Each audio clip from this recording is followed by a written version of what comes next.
Hello, and welcome to NightSleepWhisper. Tonight, the world outside fades away as we enter the 50-chapter mystery of Blackwood Abbey. This is a long journey, a story designed to walk beside you until you drift off. From the secret tunnels of the monastery to the highest peaks of the Iron Mountains, let my voice be your guide through the dark. Close your eyes, breathe in, and breathe out. The story is starting. The shadows are waiting. Rest your head, and let the whispers take you home. Sleep well.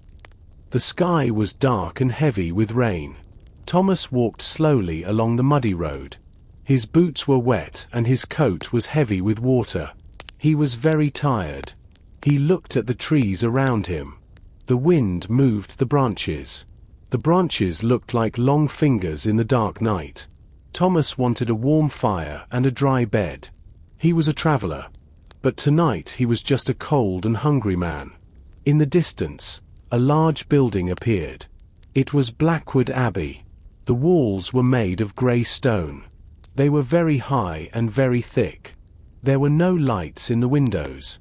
The abbey looked like a sleeping giant. Thomas walked toward the main gate. The gate was made of heavy dark wood and iron. He felt very small next to the great walls. Thomas reached the gate. He felt the cold iron under his hand. He looked up at the stone wall. "Is anyone there?" He called out. His voice was small in the wind. No one answered at first. The only sound was the falling rain. The rain hit the ground and made the mud splash. Thomas felt the water run down his neck. He waited for a long time. He shivered from the cold. He was about to leave when he heard a noise. It was the sound of a heavy metal bar moving behind the wood. The large wooden doors opened just a little bit. A small light appeared in the dark gap. It was a yellow light from a small lamp. A man stood behind the gate.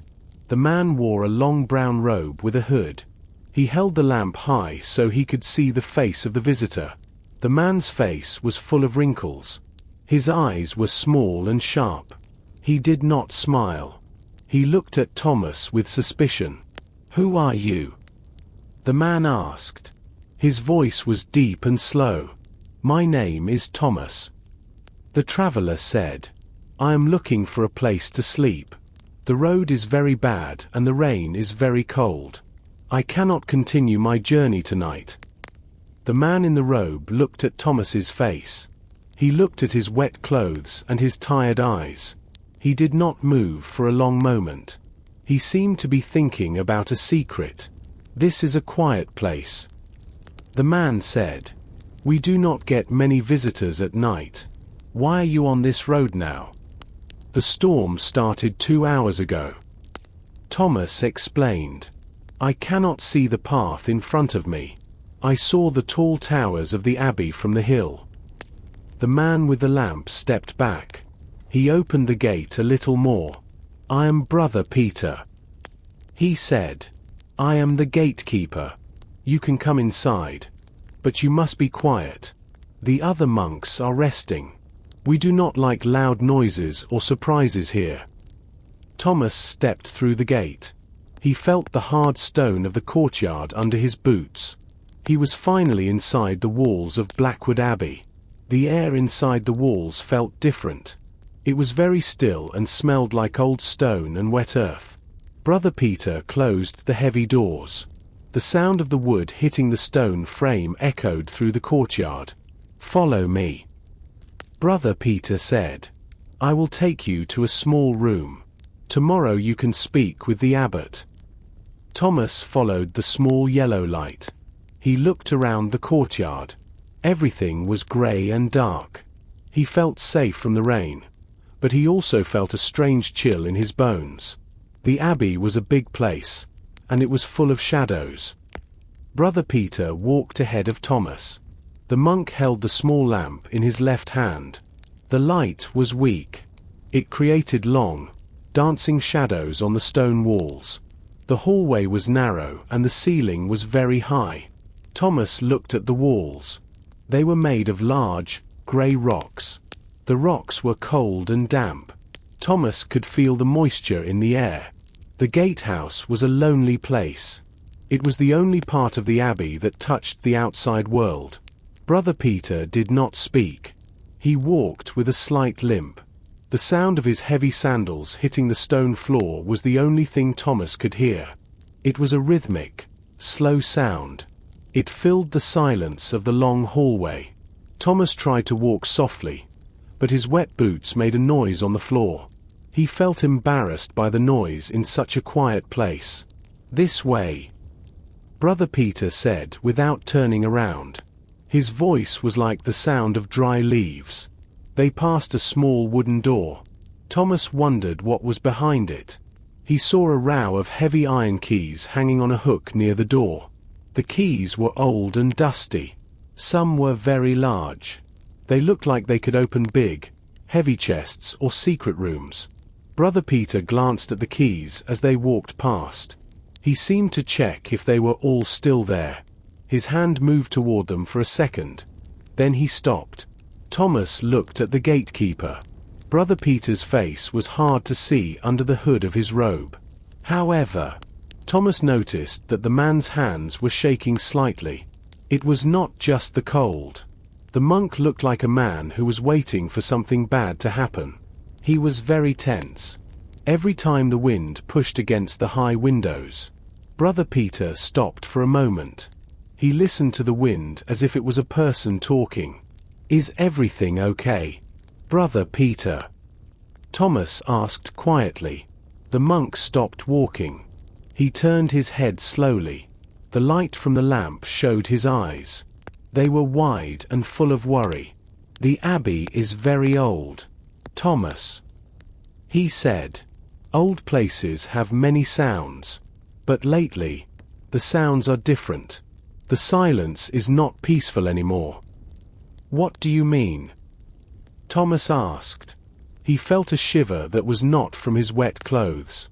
"Do not ask too many questions," Brother Peter replied. He started walking again, faster this time. "The abbot does not like curious guests. We have our rules. You must stay in your room tonight. Do not walk in the halls after the sun goes down. It is for your safety." "My safety," Thomas whispered to himself. He did not understand. A monastery was supposed to be the safest place in the world. It was a house of prayer. Why was the gatekeeper afraid? They reached a small, heavy door at the end of the hall. Brother Peter took a key from his belt. He put it into the lock. The metal moved with a heavy, grinding sound. The door opened slowly. Inside was a tiny room. There was a simple bed with a straw mattress, a small wooden table, and a single candle. There were no pictures on the walls. There was only one small window, high up. The rain hit the glass with a steady, soft rhythm. "Stay here," Brother Peter said. He put the lamp on the table. "I will bring you some bread and water. Then, you must sleep. Do not open this door until the morning bell rings." Thomas watched the monk leave. Brother Peter closed the door, and Thomas heard the key turn in the lock. He was alone in the small room. He was dry, but he was not comfortable. He felt like a prisoner, not a guest. He sat on the bed and listened. The abbey was silent, but it was a heavy, secret silence. A short time later, the door opened again. Brother Peter did not bring bread. Instead, he looked at Thomas and nodded. "The brothers are eating the late meal. The abbot says you may join us. Follow me, and remember to be silent." Thomas stood up. He was still a little cold, but he followed the monk. They walked through a long, dark corridor. Soon, they reached a very large room. This was the refectory, the place where the monks ate their meals. The room was grand. There were long wooden tables and tall stone pillars. Many candles burned in metal holders on the walls. The yellow flames moved in the draught. About 20 monks sat at the tables. They all wore the same brown robes. They sat in total silence. There was no talking and no laughing. The only sound was the light touch of spoons against wooden bowls. The smell of vegetable soup and fresh bread filled the air. It made Thomas very hungry. Brother Peter pointed to a seat at the end of a long table. Thomas sat down quietly. A monk next to him placed a bowl of hot soup and a piece of dark bread in front of him. Thomas whispered, "Thank you." But the monk did not look up. He kept his eyes on his food. Thomas began to eat.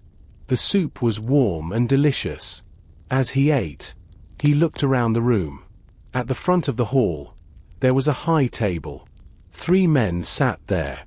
In the middle was a tall man with a very thin face and a long grey beard. Thomas guessed this was Abbot Bernard. The abbot looked tired. He did not eat his food. He just stared at the table. Thomas noticed something strange. To the right of the abbot, there was an empty chair. A wooden plate and a silver cup were on the table in front of the chair. The soup in the bowl was cold. A piece of bread lay next to the plate, untouched. No one sat in that seat. Thomas looked at the monks at his table. He leaned toward the monk on his left. "Excuse me." Thomas whispered very softly, "Who sits in the empty chair at the high table?" The monk froze. He did not look at Thomas. He gripped his spoon tightly. For a moment, Thomas thought the monk would not answer. Then, the monk leaned closer, but he still looked at his bowl. "That is the seat of Brother Silas." The monk whispered back. His voice was shaking. "Is he late for dinner?" Thomas asked. "Brother Silas does not come to dinner anymore." The monk said quickly, "He is gone. Do not ask about him." The monk stood up and walked away. Thomas felt a cold wind in the room, even though the windows were closed. He looked back at the empty chair. The silver cup shone in the candlelight. It looked lonely and mysterious. Why was the plate still there if the man was gone? Abbot Bernard stood up. All the monks stood up at the same time. The meal was over. The abbot looked at Thomas for a second. His eyes were deep and full of secrets. Then, the abbot turned and walked out of a small door behind the high table. Thomas finished his bread. He had more questions now than when he arrived. The abbey was not just a place of prayer. It was a place of missing people and empty chairs. After the dinner, Thomas walked toward the stairs. He wanted to go back to his small room and sleep. However, Brother Peter was waiting for him in the shadows of the hallway. The gatekeeper put a hand on Thomas's arm. "The abbot wants to see you in his study," Brother Peter said. Thomas felt surprised. Why did the leader of the abbey want to talk to a simple traveler? He followed Brother Peter up a narrow, spiral staircase made of stone. The air was warmer here, and the walls were covered with old paintings. At the top of the stairs, there was a heavy door made of oak. Brother Peter pushed the door open and signaled for Thomas to enter. The room was large and filled with books. There were tall shelves from the floor to the ceiling. The smell of old paper and candle wax was very strong. Abbot Bernard sat behind a large wooden desk. He looked even more tired than he did during dinner. His eyes were red, as if he had not slept for many days. He pointed to a chair in front of the desk. "Please, sit down, Thomas," the abbot said. His voice was soft but firm. "I hope the dinner was good for you. We do not often have guests during such bad weather." "It was very good, thank you," Thomas replied. He sat on the hard wooden chair. "Your abbey is very impressive, but everyone seems very quiet." The abbot sighed and leaned forward. He put his hands together on the desk. "They are quiet because they are afraid. Thomas, there is a shadow over Blackwood Abbey.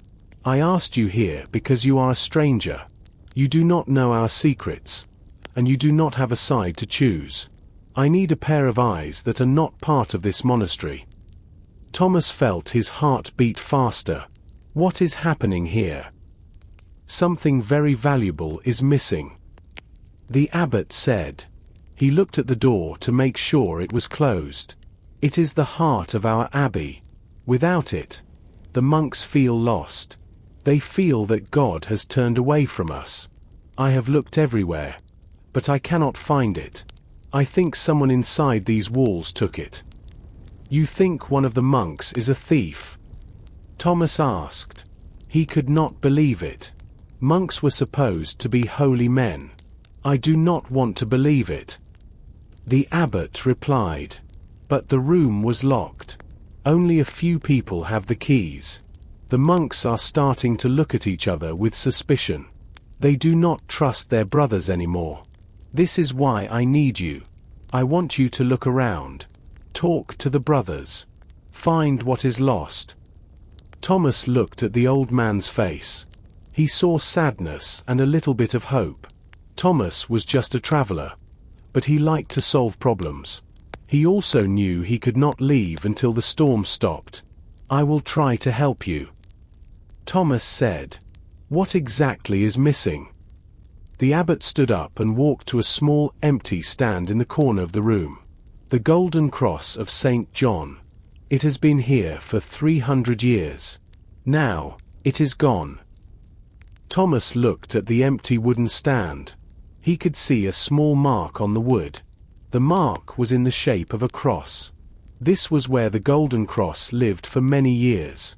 Now, there was only dust and a feeling of loss. Abbot Bernard spoke softly. The golden cross is not just gold and jewels, Thomas. It is our history.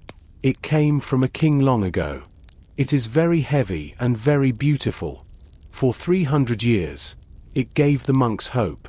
When they looked at it, they felt close to God. Now, the stand is empty, and the monks are full of doubt. Where exactly was it kept?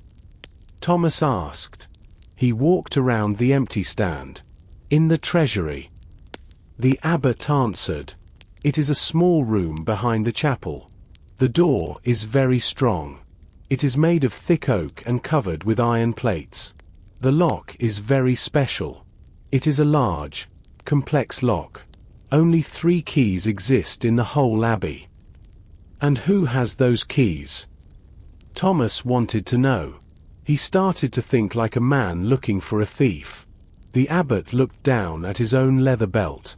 A heavy iron key hung there. I have the first key. Brother Peter, the gatekeeper, has the second one.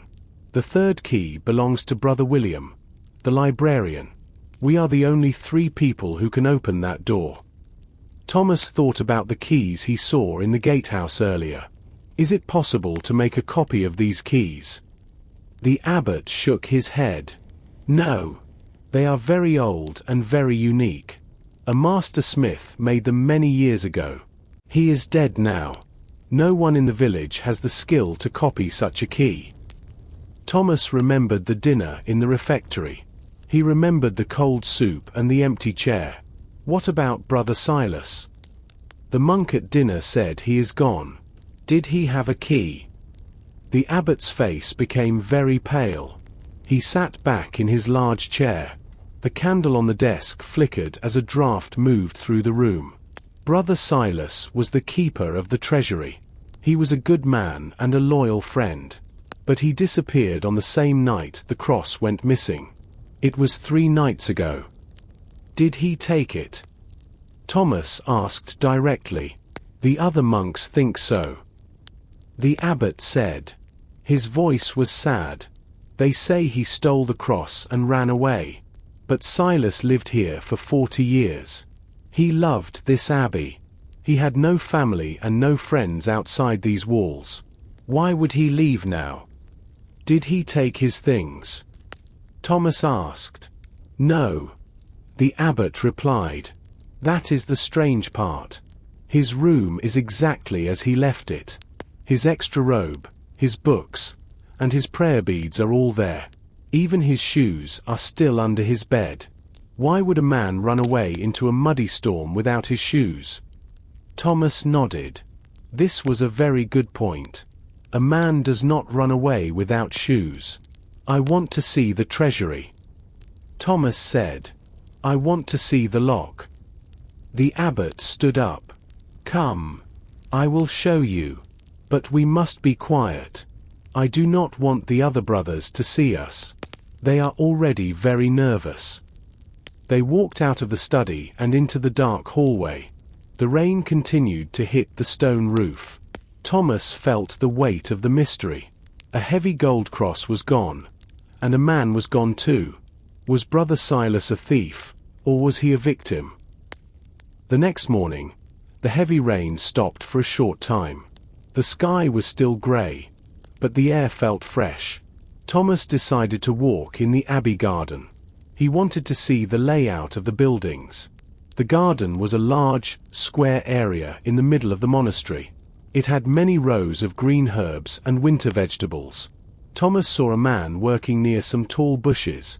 The man was tall and had very broad shoulders. He was wearing a brown robe, but he had the sleeves rolled up. His arms were covered in dark mud. This was Brother John, the gardener. He was moving earth with a heavy wooden shovel. The sound of the shovel hitting the wet ground was slow and steady. "Good morning," Thomas said as he approached. Brother John stopped his work. He wiped his forehead with the back of his hand. He looked at Thomas with a tired expression. "Good morning, traveler. It is a bad day for a walk. The ground is like a lake. I like the smell of the garden after the rain," Thomas said. He looked at the rows of plants. "You work very hard here. Do you stay in the garden all day?"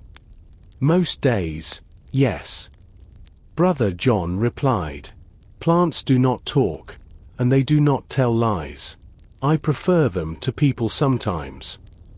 Thomas stepped closer. "Did you know Brother Silas well?" "People say he is gone." Brother John's face changed. He looked sad and a little angry. He pushed his shovel into the mud. "Silas was a good man. He loved the flowers. He used to come here every evening to look at the roses. The idea that he stole the golden cross is a lie. Silas did not care about gold. He cared about the earth and the light." "Did you see anything strange 3 nights ago?" Thomas asked. "The night the cross disappeared."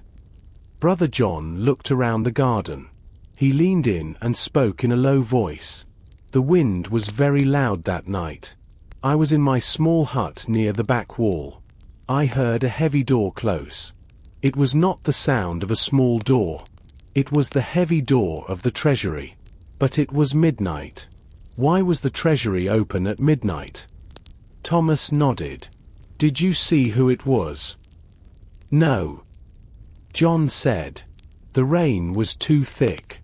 But the next morning, I found something.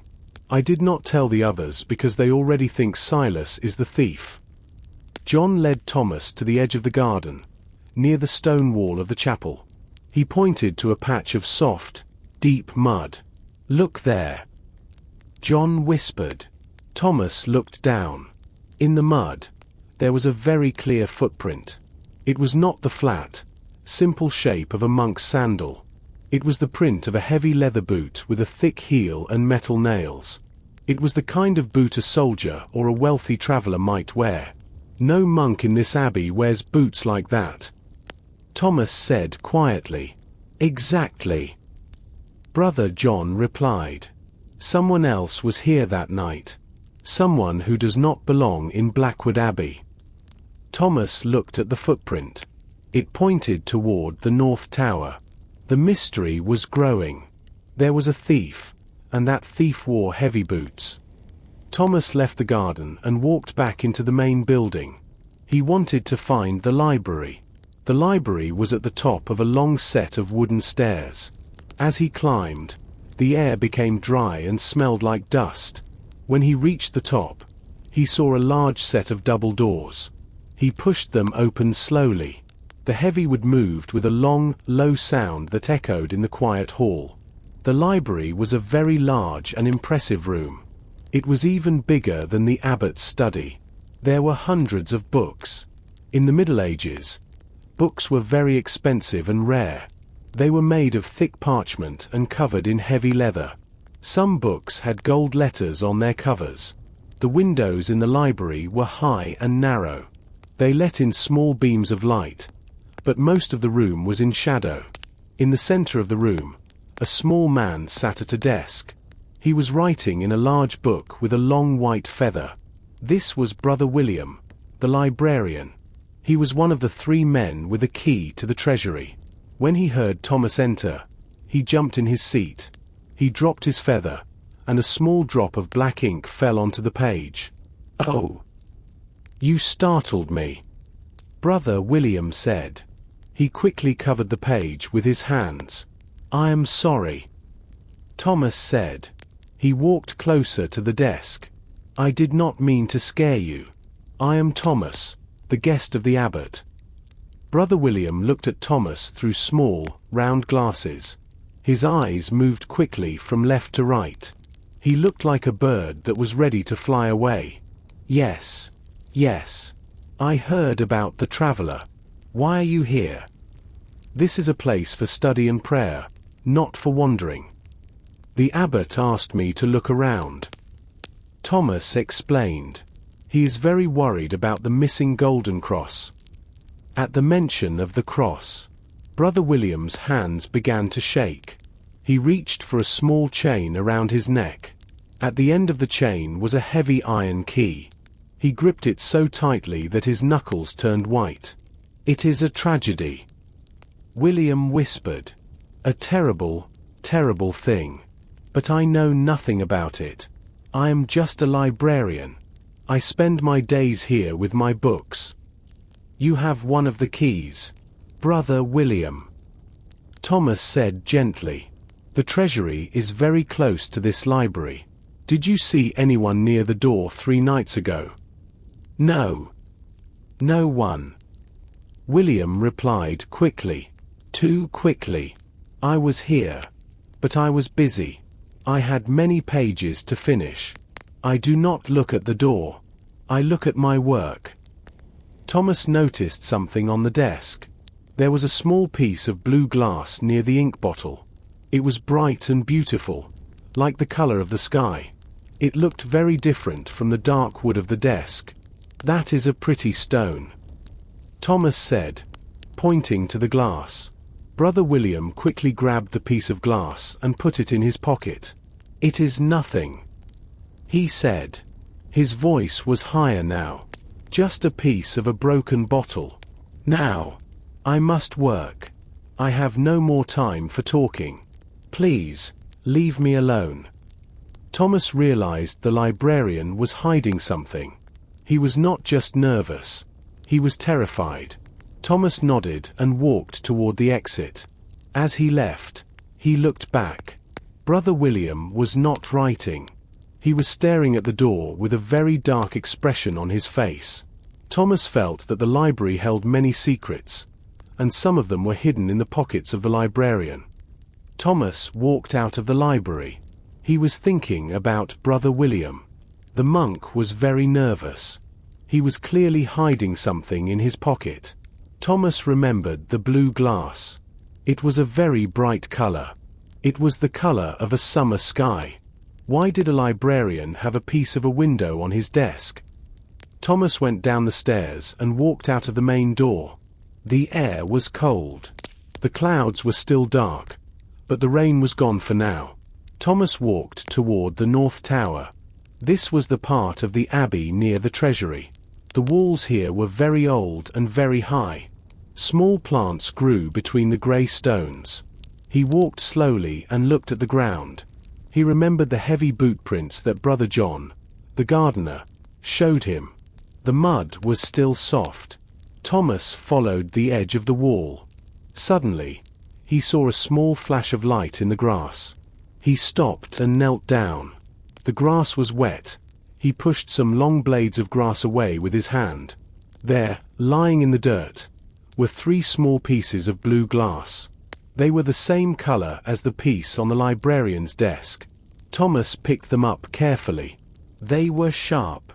They were not from a common wine bottle. This glass was thick and very old. Thomas looked up at the wall of the north tower. There were several small windows. They were narrow and pointed at the top. Most of them were dark and empty.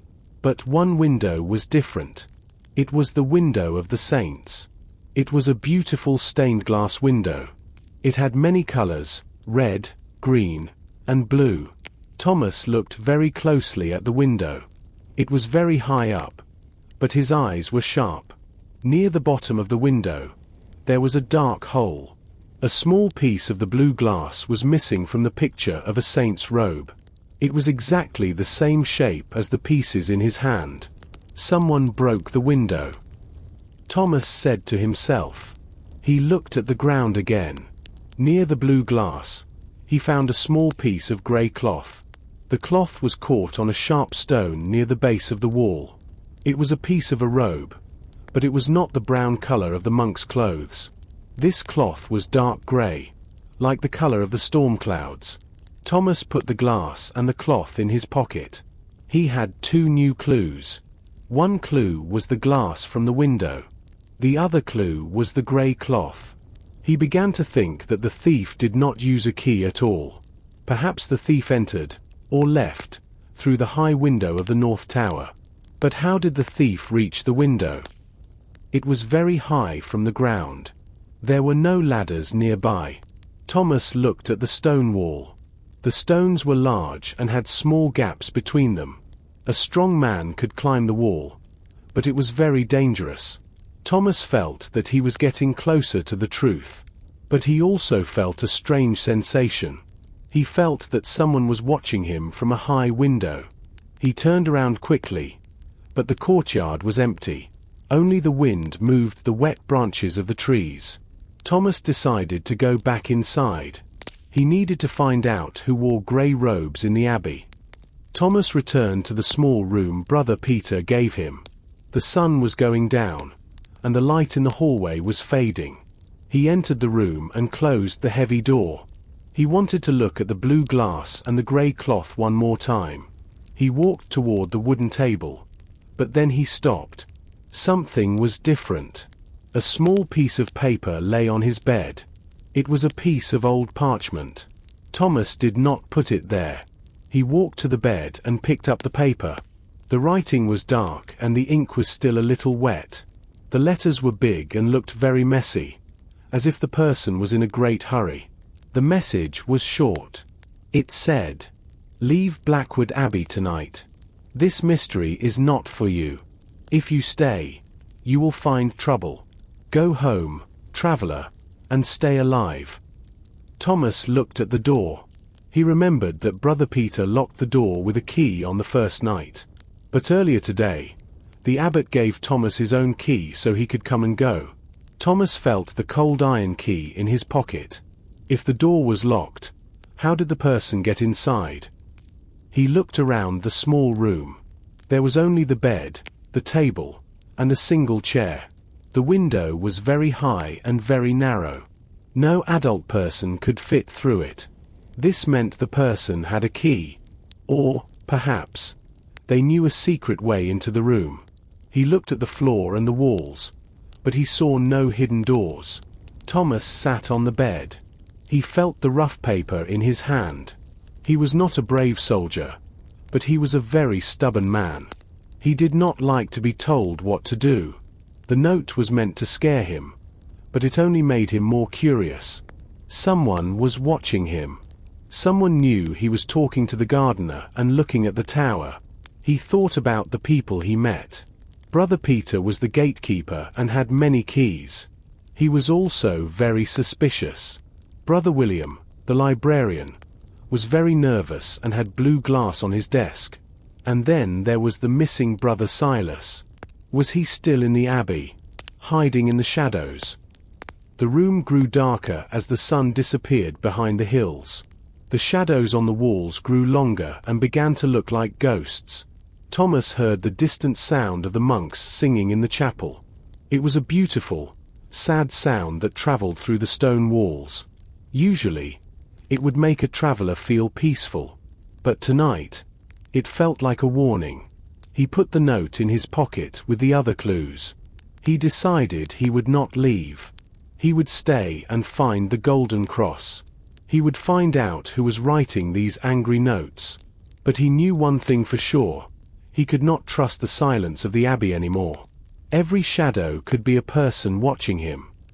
Thomas lay on his hard bed. He did not sleep. He thought about the piece of grey cloth and the blue glass.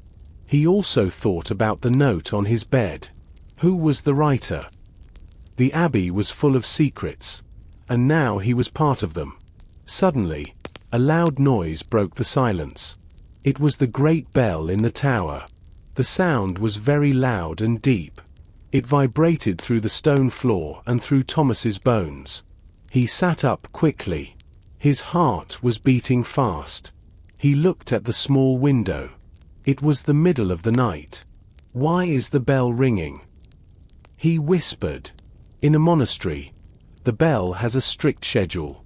It rings for morning prayer. It rings for meals. It rings for the end of the day. But it never rings at midnight unless there is a fire or a great danger. Thomas grabbed his coat and opened his door. The hallway was already full of movement. Doors were opening. Monks were stepping out into the dark corridor. They carried small candles. Their faces were pale and full of fear. They looked at each other, but no one spoke. The sound of the bell continued. It was a rhythmic and urgent sound. It felt like a cry for help made of metal. Thomas saw Brother Peter running toward the bell tower. The gatekeeper's robe was messy. He looked like he had just jumped out of bed. "Brother Peter!" Thomas called out. "What is happening?" Peter did not stop. "I do not know." He shouted over his shoulder. "The bell ringer is Brother Matthew. But he is sick in bed. No one should be in the tower." Thomas followed him. They ran through the cold chapel and toward the base of the tower. Other monks followed them at a distance. They were too afraid to get close. They whispered to each other about ghosts and bad spirits. They reached the heavy wooden door of the tower. The sound of the bell was so loud here that Thomas felt the vibration in his teeth. Brother Peter pushed the door, but it was locked from the inside. He pulled a large key from his belt and turned it in the lock. The door opened. The sound of the bell stopped suddenly. The silence that followed was even more frightening than the noise. It was a heavy, thick silence. Thomas and Peter looked up the dark stairs of the tower. A single candle was burning on the first step. It was a small, lonely flame. "Hello!" Brother Peter called out. His voice was shaking. "Who is there? Show yourself." There was no answer. Only the sound of the wind whistling through the high stone windows of the tower. They climbed the stairs slowly. When they reached the top, the room was empty. The giant bell was still moving slightly, but the rope was hanging still. No one was there. "Look," Thomas said. He pointed to the floor. On the floor, near the bell rope, was a single object. It was a leather boot. It was a heavy boot with metal nails in the heel. It was the same kind of boot that made the prints in the garden. Brother Peter looked at the boot and then at Thomas. His eyes were wide with terror. "This is not possible," he whispered. The door was locked from the inside. How did they leave? Thomas looked at the high window of the tower. It was open. The cold night air blew into the room. The mystery of the abbey was turning into a nightmare, and the thief was playing a game with them. The morning after the midnight bell, the abbey was very cold and quiet. The monks moved like ghosts in the hallways. They did not look at each other. They did not look at Thomas. Everyone was afraid of the empty tower and the lone boot. Abbot Bernard stayed in his room. He said he was too tired to see anyone. Thomas decided to explore the lower parts of the abbey. He remembered the map he saw in his mind. A large building like this always had a cellar for food and wine. He walked through the kitchen.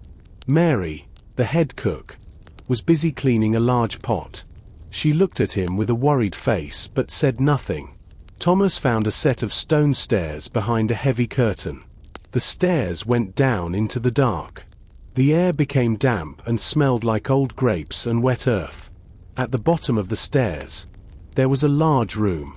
This was the wine cellar. There were dozens of large wooden barrels. They were stacked against the walls. The only light came from a small candle Thomas carried in his hand. The floor was made of flat stones, and some of them were cracked. Thomas walked slowly between the rows of barrels. He looked at the dust on the wood.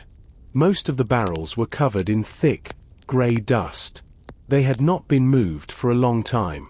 However, near the back of the cellar, he noticed something different. One barrel, the largest one in the corner, was clean. There was no dust on its top, and the floor around it was also clean. "That is strange," Thomas whispered. He put his candle on a nearby shelf. He put his hands on the large barrel and pushed. It was very heavy. He pushed with all his strength. The wood made a low, scraping sound against the stone floor. It moved only a few inches. Thomas breathed hard and pushed again. Slowly, the barrel slid to the side. Behind the barrel, the wall was not solid stone. There was a small wooden door. It was very narrow and very short. A grown man would have to crawl to get through it. The door had no handle, only a small iron ring. Thomas pulled the ring. The door opened with a slow, heavy movement. Behind the door was a dark tunnel. It did not go up to the abbey. It went down into the earth. The air coming from the tunnel was very cold. It smelled like the wind from the North Tower. Thomas picked up his candle. He held it near the opening. He saw fresh footprints in the dirt inside the tunnel. They were the prints of a boot. But this person was only wearing one boot. The other foot left a soft, blurry print, like a person wearing only a sock. The person from the tower came here. Thomas realized. The thief was not just a ghost. The thief was someone who knew the secret paths of Blackwood Abbey. Thomas looked at the dark tunnel. He wanted to go inside, but his candle was small. If the light went out, he would be lost in the dark. He decided to close the secret door and move the barrel back. He needed to find a bigger lamp before he explored the world under the stone. As he pushed the barrel back into its place, he heard a sound on the stairs above. It was the sound of footsteps. Someone was coming down to the cellar. Thomas quickly moved away from the large barrel. He blew out his candle and stepped into the deep shadows behind a row of smaller wine casks. His heart was beating fast in his chest. He held his breath and waited. The footsteps on the stairs were heavy and fast. A bright light appeared on the stone walls as someone descended into the cellar. It was Brother Peter. The gatekeeper held a large oil lamp high above his head. His face was pale, and he was sweating despite the cold air of the cellar. He did not look toward the secret door. Instead, he was looking at the floor near the entrance. He moved the lamp back and forth, searching for something. "Where is it?" Peter whispered to himself. His voice sounded desperate. "It must be here. I had it this morning."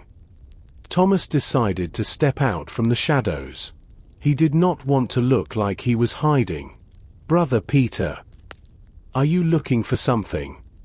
The gatekeeper jumped and let out a small cry of surprise. He nearly dropped his lamp. When he saw it was Thomas, he put a hand over his heart. "Thomas, you frightened me. What are you doing down here in the dark?" "I was exploring," Thomas said calmly. "The kitchen was busy, and I thought the cellar would be quiet." "You look worried, Brother Peter." Peter looked down at his leather belt. The metal hook where he usually kept his keys was empty. "My keys, Thomas. My main ring of keys is gone. I have searched the gatehouse, the chapel, and the refectory.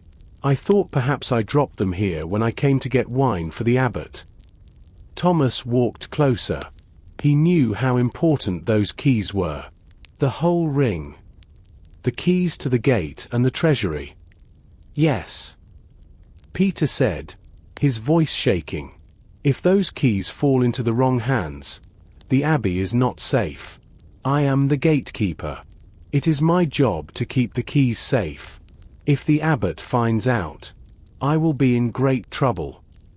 Thomas remembered the clean barrel and the secret door. He wondered if the person in the tunnel had the keys.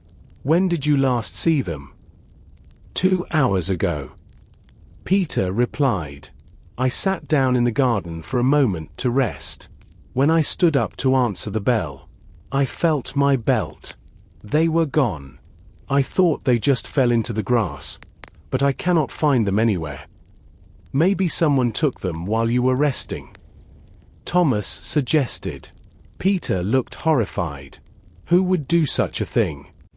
"The brothers are honest men. We are a family of God."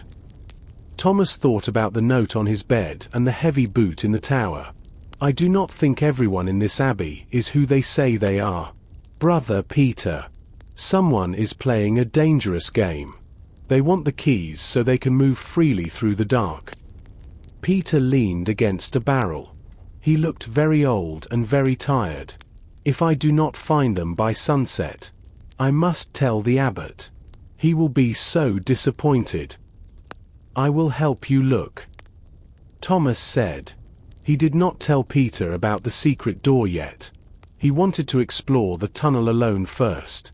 He did not know if he could trust the gatekeeper. After all, Peter was one of the 3 men with a key to the treasury. Perhaps he did not lose the keys. Perhaps he gave them to someone else. Thomas watched Peter leave the cellar. The gatekeeper's walk was slow and heavy. Thomas felt a new sense of danger. With the keys gone, the thief could be anywhere. The doors of the abbey were no longer a protection. They were just pieces of wood that anyone could open. Thomas left the wine cellar and climbed the stone stairs. The kitchen was empty now. The fire in the large hearth was low and orange. He walked out into the courtyard. The sun was setting behind the tall trees of the forest. The light was a deep, dark red. It made the stone walls of the abbey look like they were covered in blood. He decided to walk toward the back of the abbey. Behind the chapel, there was a small, quiet area. This was the cemetery. It was where the monks were buried after they died. The graves were simple stone crosses in the grass. There were no flowers here, only old moss and grey rocks. As Thomas approached the iron fence of the cemetery, he saw a movement. At first, he thought it was just the wind moving the bushes. But then, he saw a person. The person was standing near a large, ancient grave. This person was not wearing the brown robe of the monks. They were wearing a very dark, grey robe with a deep hood. The hood covered their face completely. The person was tall and stood very still. They seemed to be looking at the ground, or perhaps they were looking for something hidden in the grass. Thomas felt a cold chill. He remembered the piece of grey cloth he found near the north tower. This was the same color. "Hey! Who are you?" Thomas called out. He started to run toward the fence. The figure in the grey robe looked up. Thomas could not see a face, only darkness under the hood. The person did not answer. Instead, they turned around and began to run. They were very fast. They ran toward the thick bushes at the edge of the cemetery. Thomas jumped over the small iron fence. He ran as fast as he could, but the grass was wet and slippery. He saw the person reach the bushes. The figure moved through the branches with ease, as if they knew the path perfectly. "Stop!" Thomas shouted again. He reached the bushes and pushed the branches aside. On the other side of the bushes was the high outer wall of the abbey. There was no one there. The man in black was gone. Thomas looked at the stone wall. It was too high to climb quickly. He looked at the ground. There, In the soft mud near the wall was a fresh track. It was the same footprint again. A heavy boot with metal nails. But this time, Thomas saw something else. Next to the footprint, there was a small, shiny object. He knelt down and picked it up. It was a small silver whistle. It was old and had a strange symbol on it. The symbol looked like a bird with its wings open. Thomas had never seen this symbol in the abbey before. It did not look like a religious symbol. It looked like a mark for a secret group. Thomas stood up and looked at the dark forest outside the wall. The wind was getting stronger again. He felt that the man in black was not a monk at all. He was a stranger, just like Thomas, but with a much darker purpose. He put the silver whistle in his pocket. He now had the blue glass, the grey cloth, the warning note, and the whistle. The pieces of the puzzle were on the table, but the picture was still not clear. He needed to find out what the symbol of the bird meant. Thomas walked back from the cemetery. The sky was now a deep, dark purple. The wind was cold and bit at his face. He entered the main building through a small side door. Inside, the stone hallways were very dark.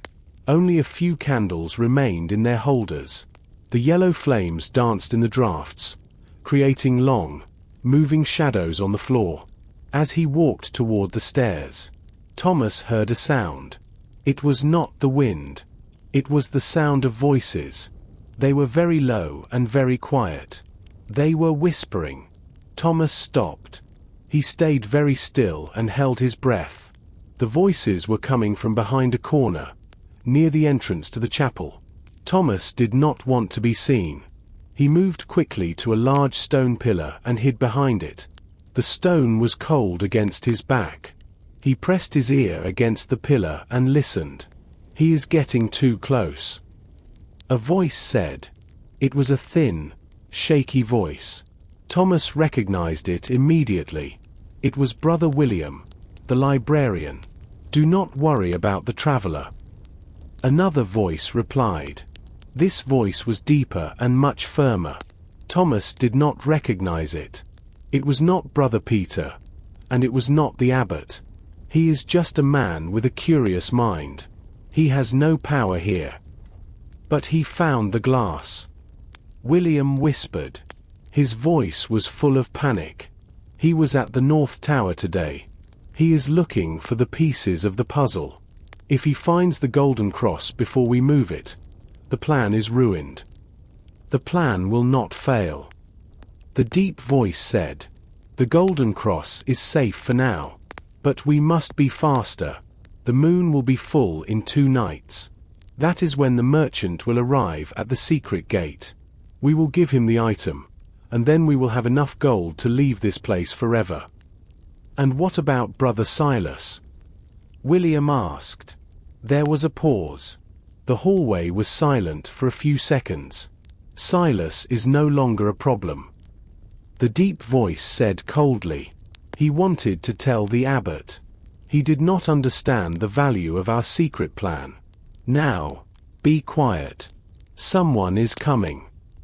Thomas heard the sound of footsteps moving away. One pair of feet made a light tapping sound, probably Brother William. The other pair of feet made a heavy, solid sound. Thomas waited behind the pillar for a long time. His heart was hammering against his ribs. He finally understood. It was not just one thief. It was a group of people. They were planning to sell the golden cross to a merchant in 2 days. And Brother Silas.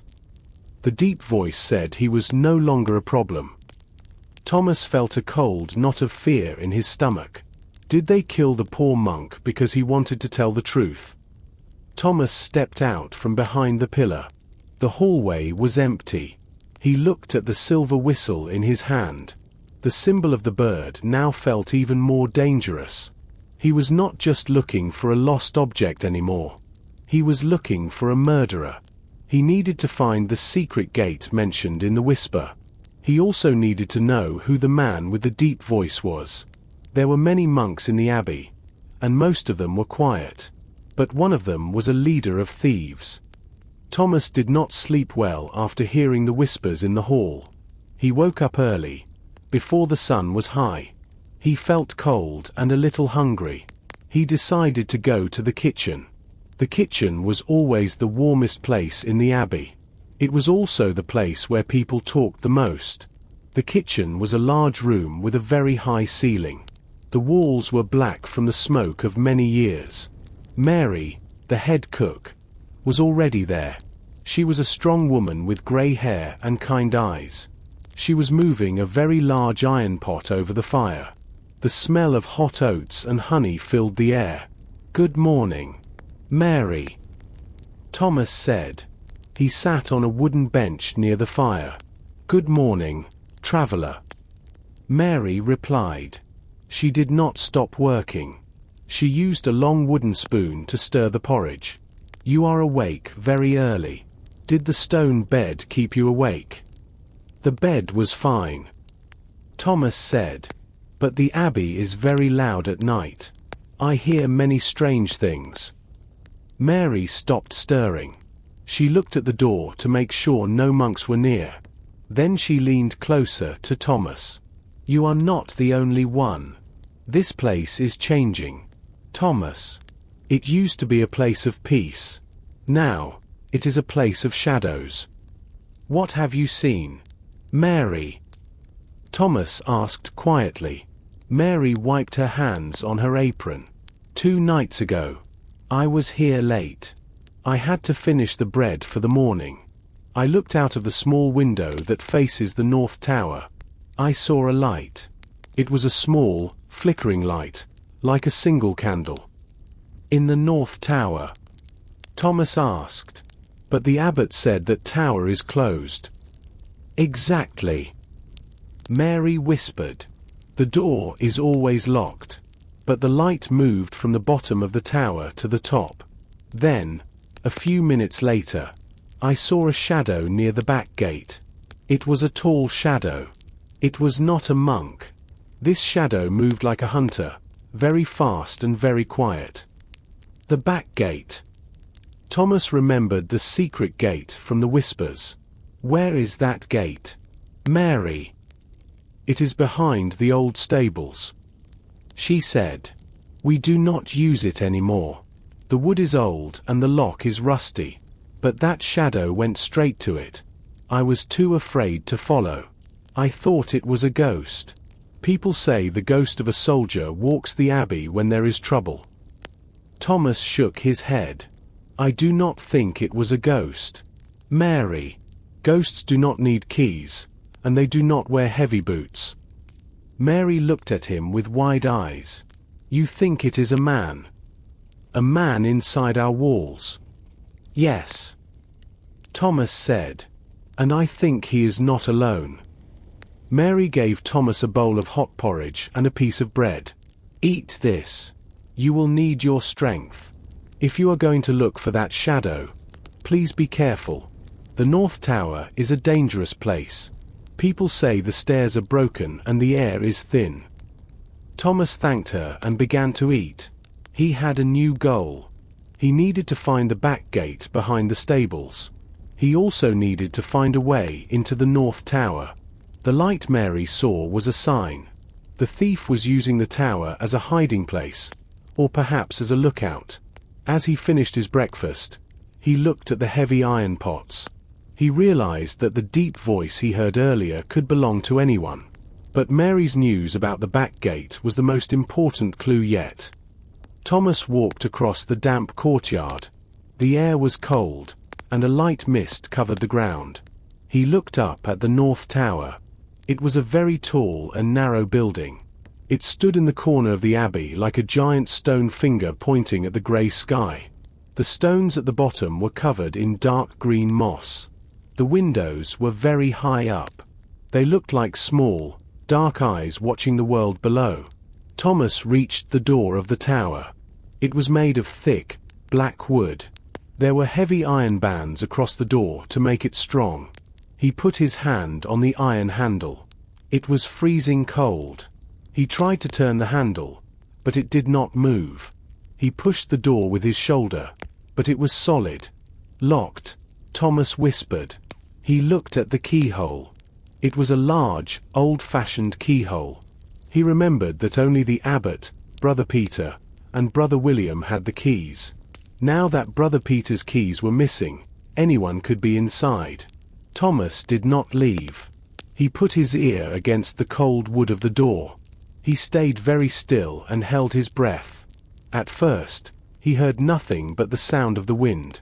Then, he heard a noise from inside the tower. It was the sound of a heavy object hitting the stone floor. It was followed by the sound of metal scraping against metal.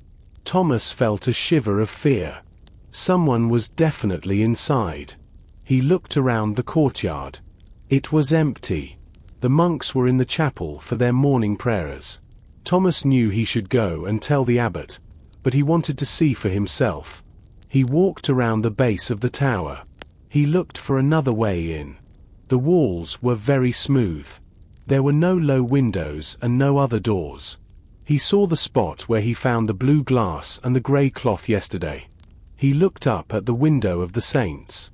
The hole in the glass looked like a dark tooth in a colourful smile.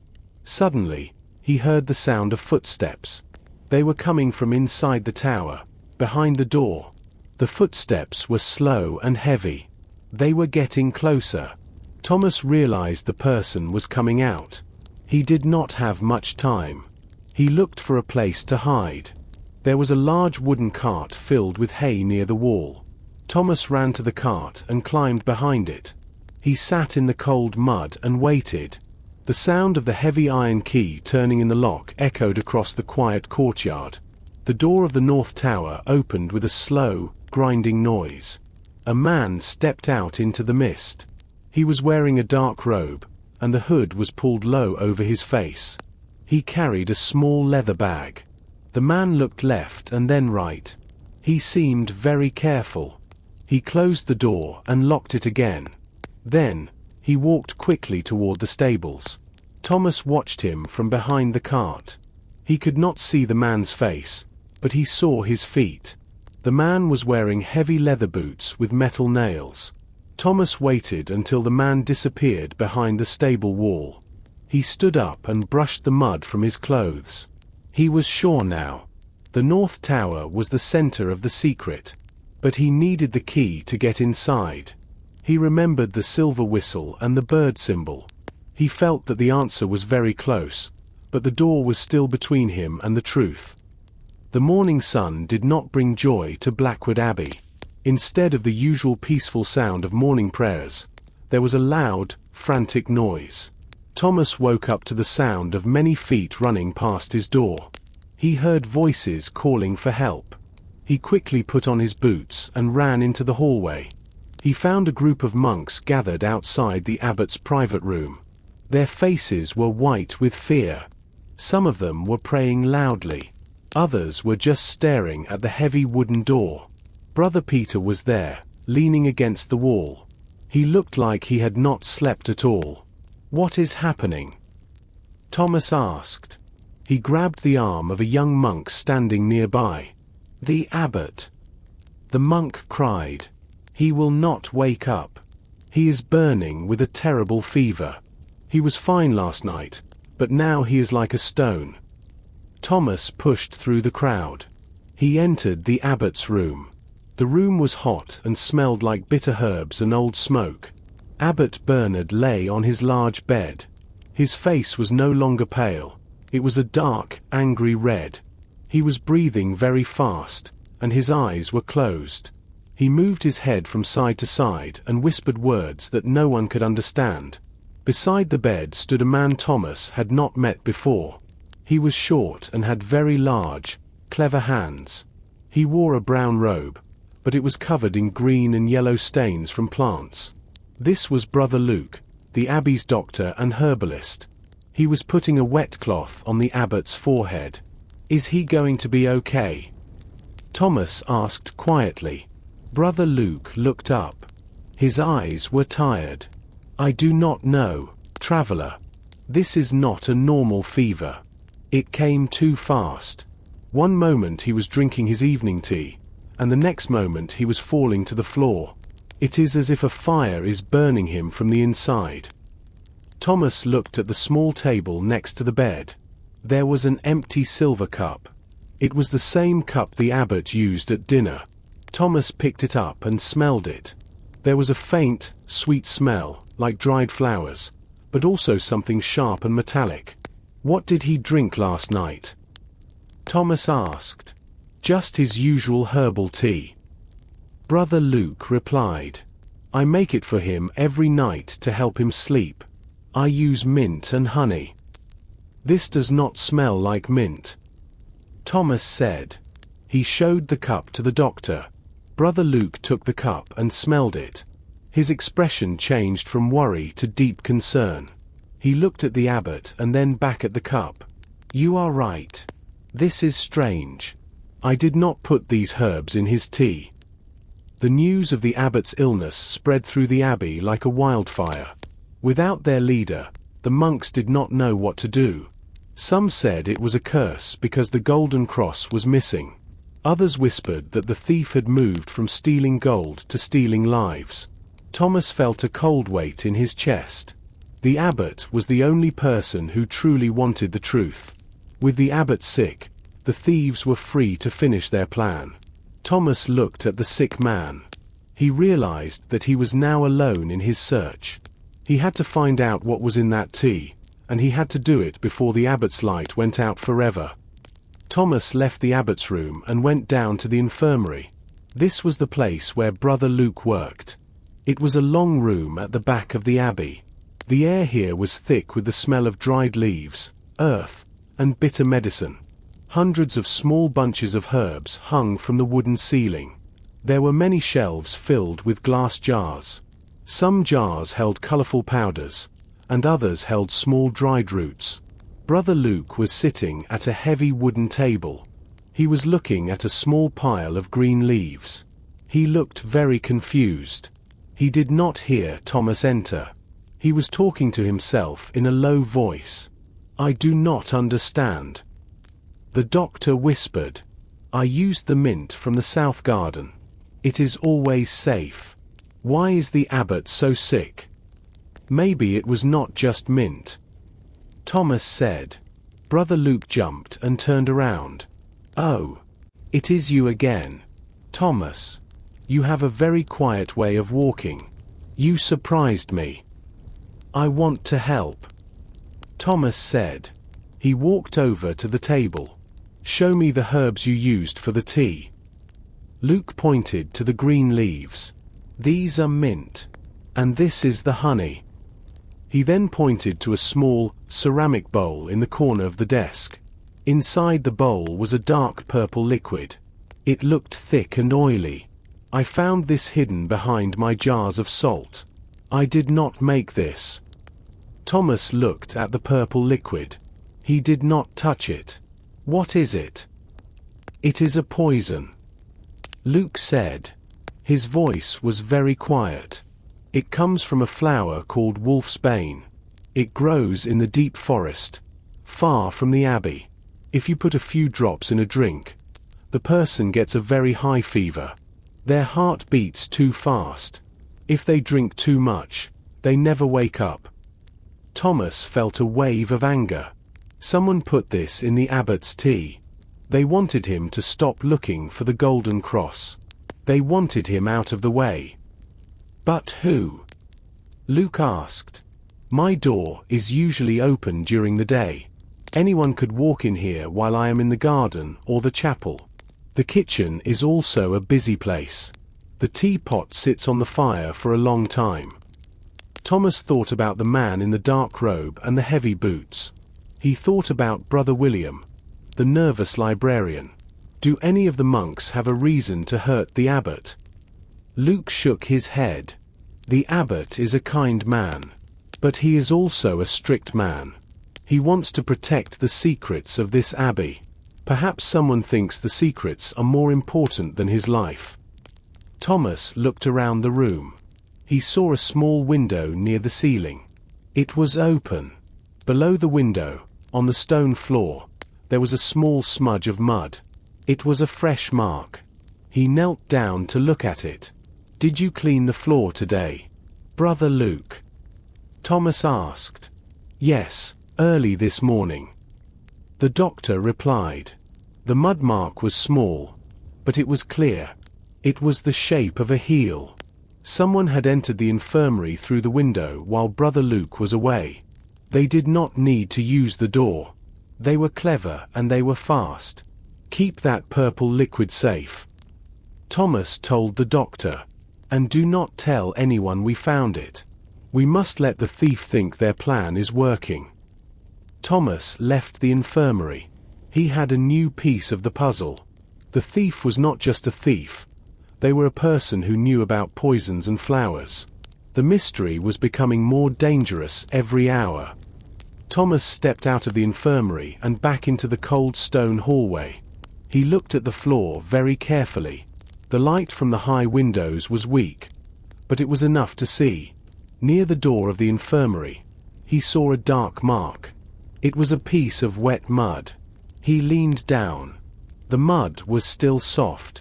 It was very fresh. He looked further down the hallway. There was another mark, and then another. They were footprints. Someone had walked here only a few minutes ago. The footprints did not belong to a monk with soft sandals. They were large and heavy. Thomas felt his heart beat faster. He knew these prints. They were the same heavy boots he saw in the garden and the North Tower.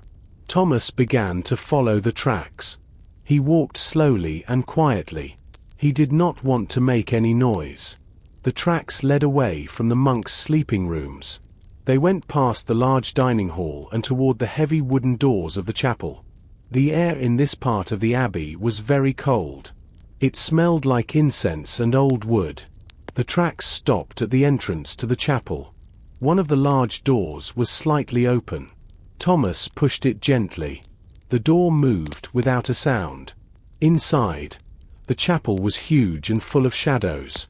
Long rows of wooden benches sat in the darkness. At the front, a few candles burned near the altar. The light was orange and dim.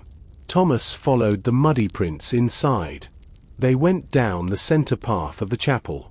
They did not stop at the benches. They went straight to the heavy stone altar. Thomas reached the front of the room. He looked at the floor near the altar. There was a large smear of mud there, as if someone had stood in one place for a long time. He looked at the wall behind the altar. There was a large painting of a saint.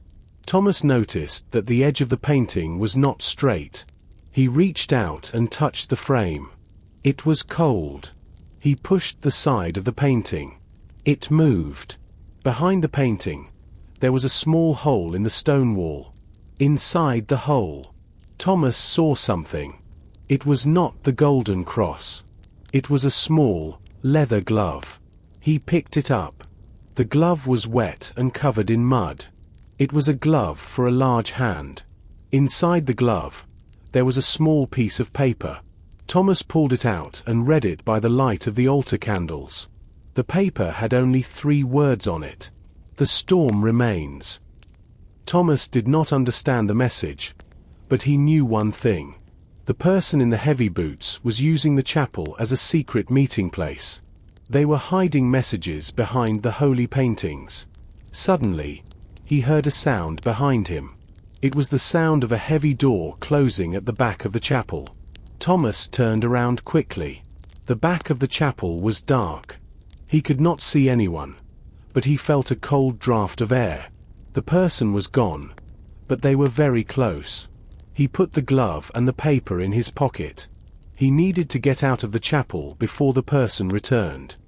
Thomas walked out of the chapel and into the courtyard. The sky was no longer purple. It was a deep, terrifying black. The clouds were thick and moved very fast across the moon. The air was heavy and still. It was the kind of stillness that comes before a great disaster. Thomas looked at the tall walls of the abbey. They looked like grey giants in the dark. Suddenly, a bright flash of light filled the sky. It was followed by a long, deep sound that shook the ground under Thomas's feet. It was the sound of thunder, but it did not stop. It rolled across the hills like a heavy wagon on a wooden bridge. Then, the rain began. It did not start with small drops. It came down like a wall of water. The rain was so heavy that Thomas could not see the stables or the gatehouse. The courtyard turned into a river of mud in only a few seconds. Thomas ran toward the main building. His clothes were wet instantly. The water was ice cold and made his skin sting. He reached the heavy wooden door and pushed it open. He stood in the hallway and breathed hard. He was safe from the water, but he felt more trapped than ever. He looked through a small window near the door. The world outside was gone. There was only a grey curtain of rain and the white flashes of lightning. "No one can leave the abbey now," a voice said behind him. Thomas turned around. Brother Peter was standing there. The gatekeeper was holding a large ring of keys, the new keys the abbot gave him. He was looking at the door with a grim expression. "The road to the village will be a river of mud," Peter continued. "The bridge over the stream is likely underwater. We are alone, Thomas. We are cut off from the world." Thomas thought about the man in the dark robe and the heavy boots. He thought about the silver whistle and the poison in the abbot's tea. The thief was here, inside these walls. With the storm outside, there was no way for the thief to escape, but there was also no way for help to arrive. "The storm remains," Thomas whispered. "What did you say?" Peter asked. "Nothing," Thomas replied. He remembered the note he found behind the altar. "The storm remains." It was not just a message about the weather. It was a warning.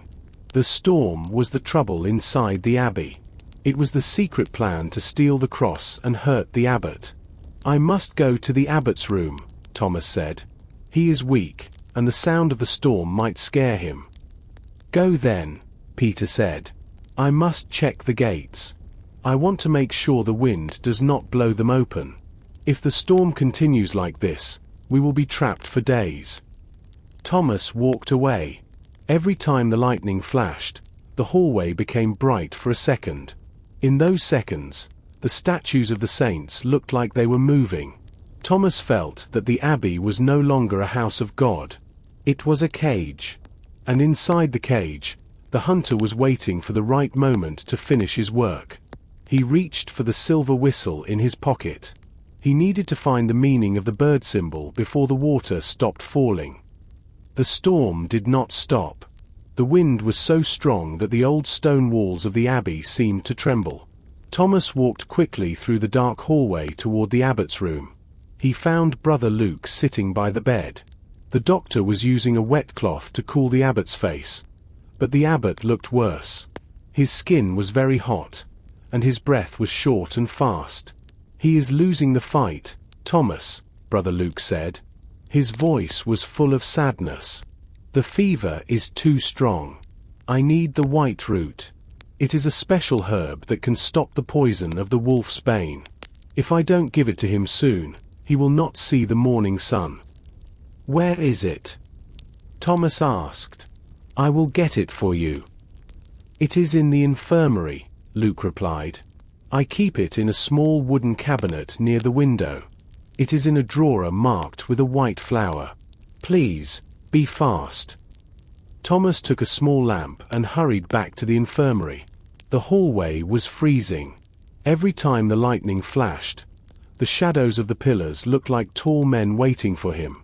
He reached the infirmary and went straight to the medicine cabinet.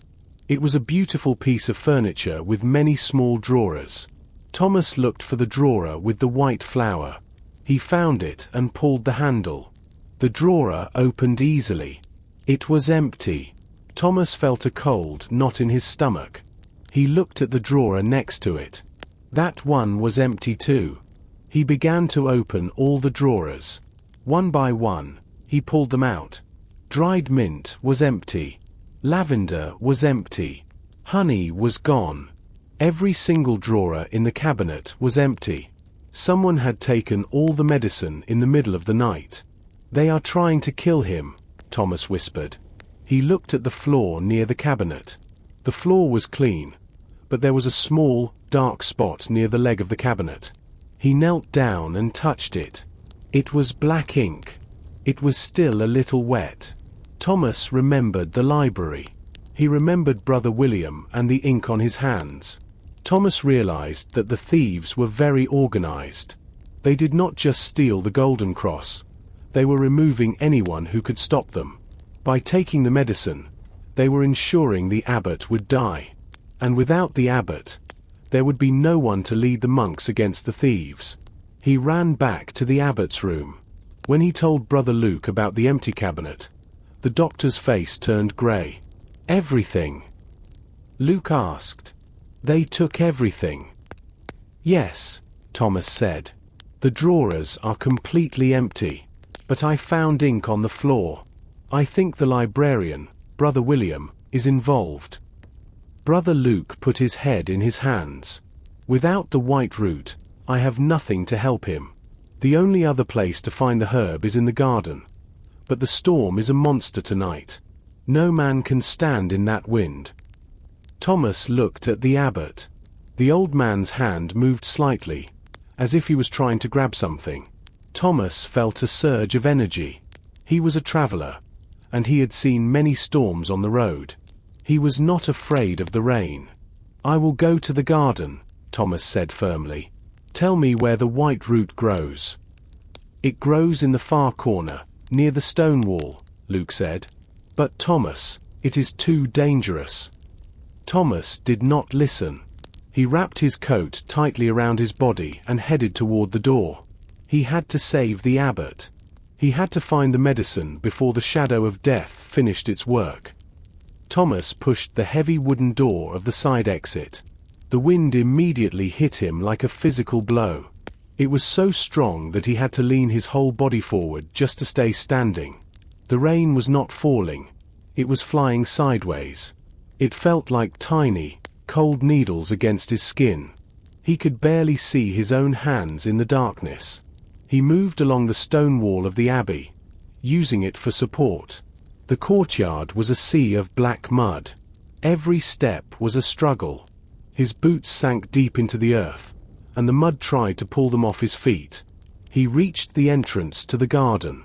The beautiful plants Mary and Brother John cared for were now flat against the ground, broken by the force of the water. Thomas remembered Brother Luke's directions. The far corner, near the stone wall. He crawled on his hands and knees because the wind was too dangerous to stand. He felt the cold mud cover his trousers and his coat. Finally, he reached the corner. By the light of a sudden flash of lightning, he saw them. Small, delicate white flowers were dancing wildly in the wind. These were the white roots. He reached out and began to dig into the soft, wet earth with his fingers. He pulled at the base of the plants, feeling the long, thin roots come free from the soil. He grabbed a handful of them and stuffed them into his pocket. He had the medicine. He started to turn back, but another flash of lightning illuminated the ground near his hand. Something was shining in the mud. It was a bright, metallic glint. Thomas reached out and picked it up. It was a ring. He wiped the mud away with his thumb. It was made of heavy silver. This was not a simple ring for a common person. It was thick and very expensive. In the center of the ring, there was a familiar shape. It was a bird with its wings open. "The same symbol," Thomas whispered, though the wind carried his words away instantly. This ring did not belong to a monk. Monks were not allowed to wear expensive jewelry. This was the ring of a nobleman or a very wealthy merchant. Had the thief dropped it while running through the garden? Or was it Brother Silas's ring? No, the abbot said Silas was a simple man.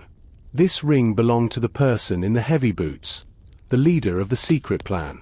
Thomas put the silver ring in his other pocket. He had to get back inside. His hands were blue from the cold, and he was shaking uncontrollably.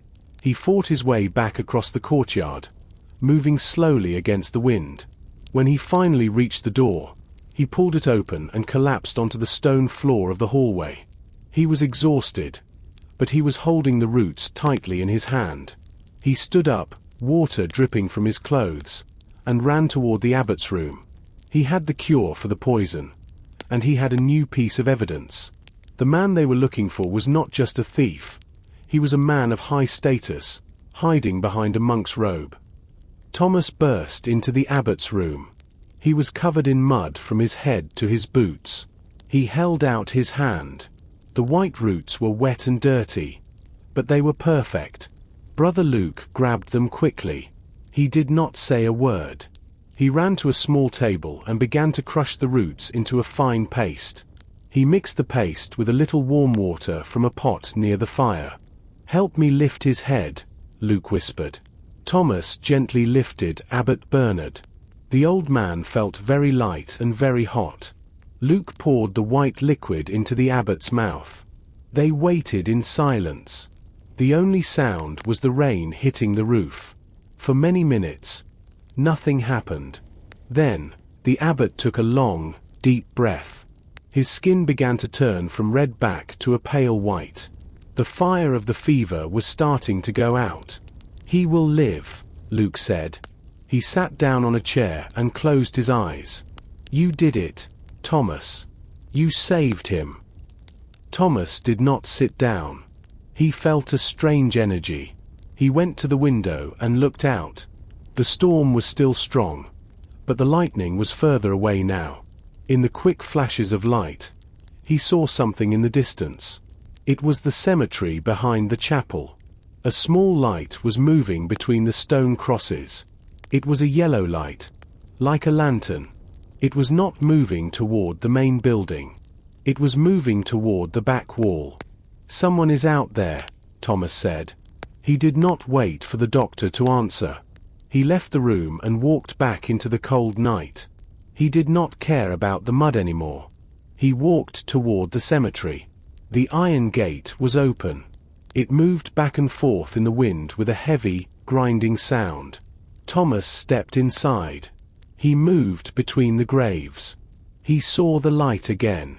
It was near a large, old tree at the edge of the cemetery. Thomas hid behind a tall stone cross and watched. A man was there. He was wearing a grey robe. He was holding a shovel and a lantern. The man was digging. He moved the earth quickly. He looked like he was in a great hurry. Thomas stepped on a branch. It broke with a loud noise. The man in the grey robe stopped immediately. He looked toward the shadows where Thomas was hiding. Thomas stayed very still. The man waited for a moment. Then he put down the shovel.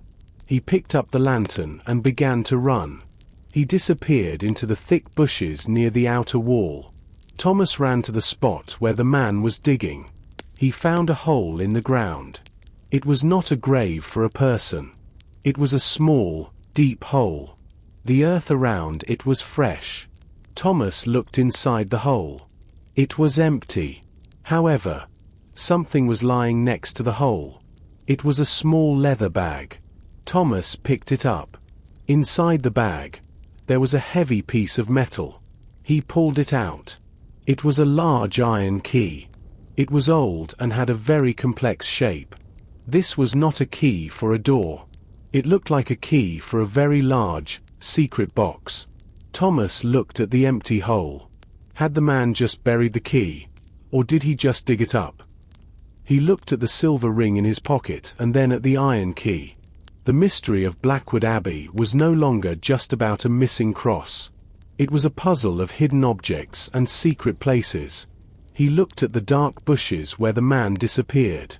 He knew the man was still close, watching him from the shadows of the dead. Thomas left the cold cemetery with the heavy iron key in his pocket. The rain was finally starting to slow down, but the wind was still loud. He walked toward the back of the abbey, near the edge of the woods. This was where Brother John, the gardener, had his small stone hut. Usually, the gardener was in the fields or the kitchen, but today the hut looked busy.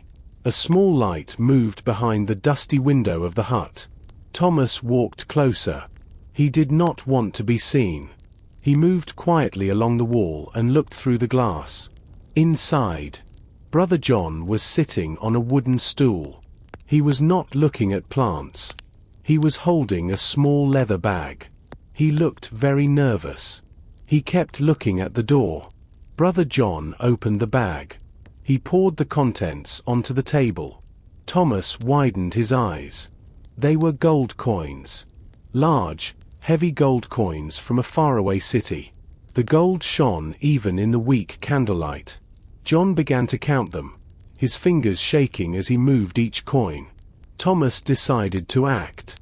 He stepped to the door and pushed it open. The wood hit the stone wall. Brother John jumped up. His face turned very white. He quickly tried to cover the gold with his large, muddy hands. But it was too late. The coins were everywhere on the table. One coin fell to the floor. "Brother John," Thomas said firmly, "where did a gardener get so much gold?" John did not answer at first. He looked at the door, then at the window, like a trapped animal. "It is not what you think, Thomas," he finally whispered. His voice was full of fear. "These coins are worth more than this whole garden," Thomas said. He walked to the table and picked up one coin. It had a symbol of a bird on it, the same bird as the silver ring and the whistle. "This gold belongs to the people who took the golden cross. Are you working with them?" "No." John cried. He fell to his knees. "I found the bag this morning. It was hidden under the roots of the old oak tree near the wall. I did not steal them. I was scared. If I told the others, they would think I am a thief. I was just looking at them." Thomas looked at the gardener. John was a simple man. His hands were full of dirt and his clothes were old. He did not look like a mastermind. But he was hiding something. "Who put the gold there, John? Did you see anyone?" John shook his head quickly. "I saw a shadow last night. A man in a dark robe. He was near the stables. He didn't see me. He dropped the bag and ran when the lightning flashed. I thought maybe it was a gift from God because of the storm." Thomas sighed. "This is not a gift, John. This is blood money. The people who have this gold also have the golden cross. And they hurt the abbot." John's eyes went wide. "The abbot? Is he?" "He is sick because of these people," Thomas said. He took the bag of gold from the table. "I will keep these for now. If you are telling the truth, you have nothing to fear. But if you lie to me, the guards will find you when the storm ends." Thomas left the hut. He had the key, the ring, the whistle, and now a bag of gold. The pieces were all connected by the symbol of the bird. He felt that the gardener was telling the truth about finding the gold. But the thief was clearly using the garden as a hiding place. He needed to find the map. He remembered the abbot's study and the large Bible. The rain was now a soft mist, but the air inside the abbey remained heavy and cold. Thomas knew he had to act fast. If the deep voice from the hallway was correct, the merchant would arrive soon. He walked toward the great library. He hoped Brother William was still away or busy in the chapel. The library was silent. The smell of old leather and dust was stronger than usual. Thomas moved to the back of the room, where the most important books were kept. There, on a heavy stone stand, sat the Great Bible of Blackwood. It was a massive book, bound in thick wood and blue leather. It was so large that a man needed 2 hands to lift a single page. Thomas began to turn the pages carefully. The parchment was yellow with age. The letters were beautiful, painted in gold and red. He was looking for something that did not belong. He turned page after page, stories of kings, drawings of angels, and long lists of names. Near the very end of the book, he noticed a page that felt thicker than the others. He ran his fingers along the edge. There was a tiny gap between 2 sheets of parchment. Someone had glued them together. Thomas used a small knife from his pocket to gently separate the layers. A thin piece of dark parchment fell out. It was not a religious drawing. It was a map. Thomas held his breath. The map showed the entire abbey from a bird's-eye view. He saw the chapel, the refectory, the garden, and the north tower. But there were also red lines drawn underneath the buildings. These lines represented tunnels. One red line started at the wine cellar, the door behind the barrel. Another line started inside the north tower. All the lines met at a single point, a small square marked with a cross near the back wall, behind the old stables. "The secret gate," Thomas whispered. He looked closer at the map. There was a drawing of a bird in the corner, the same bird from the silver ring and the gold coins. Next to the bird, there were words written in a language Thomas did not know, but he recognized one name: Silas. Why was the missing monk's name on a map of secret tunnels? Was Silas part of the plan, or was he trying to stop it? Thomas remembered what the abbot said. Silas was the keeper of the treasury. He knew every key and every door. Suddenly, the heavy doors of the library moved. Thomas heard the sound of footsteps on the wooden floor.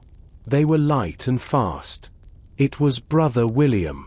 Thomas did not have time to put the map back into the Bible. He quickly folded the parchment and hid it inside his coat. He closed the great Bible just as the librarian appeared from behind a row of shelves. Brother William looked at Thomas. His eyes were red, and his hands were shaking even more than before. He looked at the great Bible and then at Thomas's face. "What are you doing here?" William asked. His voice was sharp and full of suspicion. "This book is for the monks only. You have no right to touch it." "I was just looking for a prayer for the abbot," Thomas said calmly. He tried to keep his voice steady. "He is feeling better, thanks to the medicine." William's face turned a strange shade of grey. "Better? The doctor said he was dying." "He was," Thomas replied, watching the librarian's reaction. "But we found the roots in the garden. He will wake up soon and ask many questions." William did not speak. He gripped the edge of a table so hard his fingers turned white. Thomas walked past him toward the door. He could feel the map against his chest. He now knew the way to the secret gate. He just needed to know who was waiting there. Thomas walked quickly away from the library. He felt the folded map hidden inside his coat. The air in the hallway was damp, and his own breath made small clouds in the cold. He knew where he had to go. The map showed a tunnel ending near the old stables. He crossed the muddy courtyard. The rain was now only a light mist, but the sky remained dark. The stables were a long, low building made of wood and stone. Inside, the air was warm and smelled of horses and dry hay. The horses moved restlessly in their stalls. They made soft, huffing noises as Thomas walked past them. He went to the very back of the building. This area was used for old wagons and broken tools. It was very dark. Thomas held his lamp high. The light hit a large pile of golden hay in the corner. Suddenly, the hay moved. Thomas stopped. He held his breath. He saw a pair of boots sticking out from under the hay. They were not monk sandals.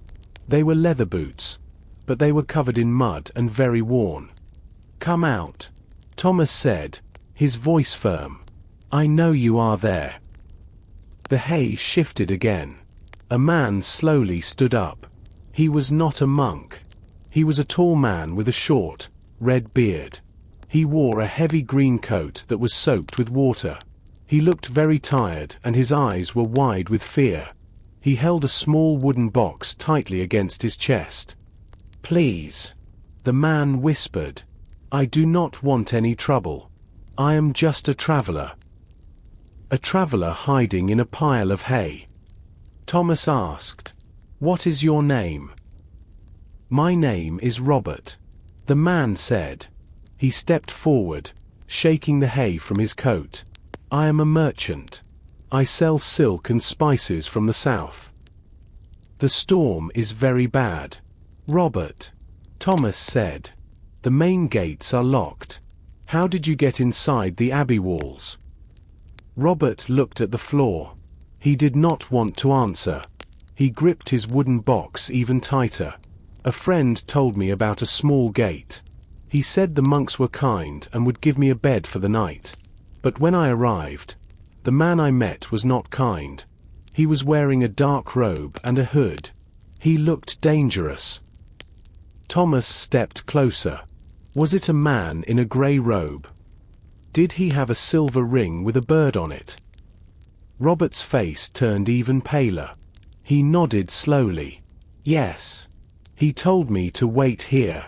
He said he had something valuable to sell.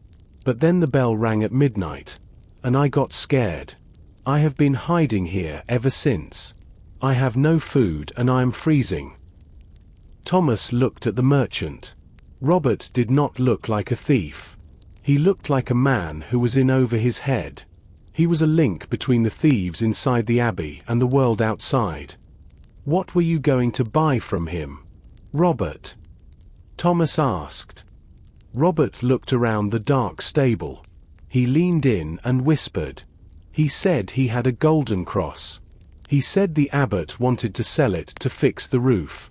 I did not know it was a secret. I am just a merchant. I buy things and I sell them. The abbot did not want to sell it. Thomas said directly. That cross was stolen. You are lucky you did not meet that man again. He is a dangerous person. Robert began to shiver. I want to leave. Please, help me get out of here. Not yet, Thomas said. You are going to stay here. If you help me, I will help you. But first, tell me, where exactly is this secret gate? Robert the merchant led Thomas to the very back wall of the stables. The air here was even colder, smelling of rotting wood and wet earth. Robert pointed a shaking finger toward a thick curtain of ivy that covered the grey stones. If you weren't looking for it, you would never see it. There, Robert whispered. Behind the leaves. It is a small door, barely wide enough for a man and his horse. Thomas stepped forward and pushed the heavy ivy aside. Behind the greenery sat a small wooden door. It was old, the wood grey and cracked with age, but the iron hinges looked surprisingly clean, as if they had been oiled recently. Thomas reached out and touched the wood. He felt the vibration of the wind on the other side. He told me to wait here when the moon reached its highest point. Robert said, his voice trembling. He said the messenger would come from the forest to collect the payment, and I would receive the prize. The messenger? Thomas asked, turning back to the merchant. Did he give you a name? No names, Robert replied. Only the sign. He told me that if I saw the bird with open wings, I should trust the man who carried it. Thomas reached into his pocket and pulled out the silver ring he had found in the garden. He held it up so the weak light of his lamp could hit the metal. Robert's eyes went wide. He stumbled back, his heel catching on a loose stone. That is it. Robert gasped. That is the mark of the Order of the Swift. They are not monks, Thomas. They are a group of thieves and spies who work for the lords in the south. If they are here, the abbey is in much greater danger than just a missing cross. Thomas looked at the ring, then at the secret gate. The puzzle was finally coming together. This wasn't just a simple theft by a greedy monk. It was a professional operation. The man in the grey robe was likely a spy who had infiltrated the monastery, using the tunnels and the north tower to hide his movements. Listen to me, Robert, Thomas said, his voice low and urgent. You are going to stay in these stables. Hide deep in the hay. If you see anyone at all, do not move. I am going to find the abbot's guards. We are going to finish this tonight. But what about the meeting? Robert asked. The moon is almost at its peak. The storm has cleared enough for them to move. Thomas looked up through a hole in the stable roof. The clouds were breaking. A sliver of white moonlight was cutting through the darkness. Time was running out. "The meeting will happen," Thomas said with a grim smile. "But I think the messenger is going to have a very different conversation than he expected." Thomas left the merchant and stepped back out into the courtyard. He had a plan, but he needed to be fast. He knew the tunnels met under the North Tower. If he could get inside the tower, he could catch the thief before they reached the secret gate. He felt the heavy iron key in his pocket, the one he had found in the cemetery. He prayed it would fit the lock that had kept him out for so long. Thomas stood before the massive black door of the North Tower. The storm had left the wood damp and smelling of rot. In his hand, the heavy iron key felt like a cold, solid weight. He looked around the courtyard one last time. The abbey was silent, save for the occasional drip of water from the stone gargoyles. He slid the key into the lock. It was a perfect fit. The mechanism turned. Thomas pushed the door open. It did not groan. It moved smoothly on well-oiled hinges, confirming his suspicion that this tower was used frequently. The air inside was stagnant and smelled of old parchment and metallic oil. A narrow stone staircase spiraled upward into the darkness. Thomas lit his small lamp, the flame dancing as he began the climb. His heart hammered against his ribs like a bird in a cage. Each step felt like a mile. As he reached the 3rd floor, the stairs opened into a wide, circular room. This was the heart of the tower. It wasn't empty. The room was filled with objects that didn't belong in a monastery. There were several open crates containing fine silks, a rack of polished swords, and a large desk covered in letters and maps. In the center of the room, resting on a velvet cushion atop a stone pedestal, was the golden cross of Blackwood. It glowed in the lamplight, its jewels reflecting 1,000 tiny stars. "Beautiful, isn't it?" A voice came from the shadows behind the pedestal. It was the same deep, cold voice Thomas had heard in the hallway. A figure stepped into the light. He was tall, wearing the grey robe of the Order of the Swift. He pulled back his hood, revealing a face Thomas had seen before, but not in a monk's habit.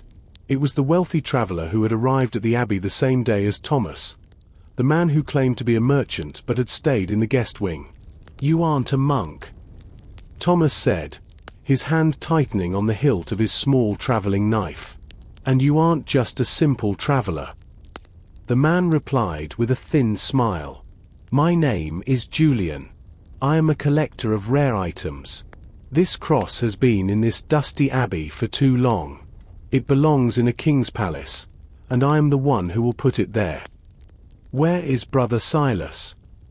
Thomas demanded. The whispers said he was no longer a problem. Julian laughed. He pointed to a small wooden door in the corner. "The good Brother Silas is alive, but he is currently enjoying the hospitality of our cellar. He was too honest for his own good. He caught us moving the cross and refused to take a share of the gold.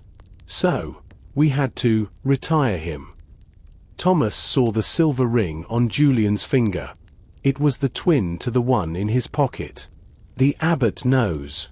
The guards are coming. Julian, you can't escape through the secret gate. The abbot is dreaming in a fever." Julian sneered, unaware that Thomas had saved the old man. "And by the time the guards realize what is happening, I will be deep in the forest. Now, give me that key. You shouldn't have interfered, Thomas."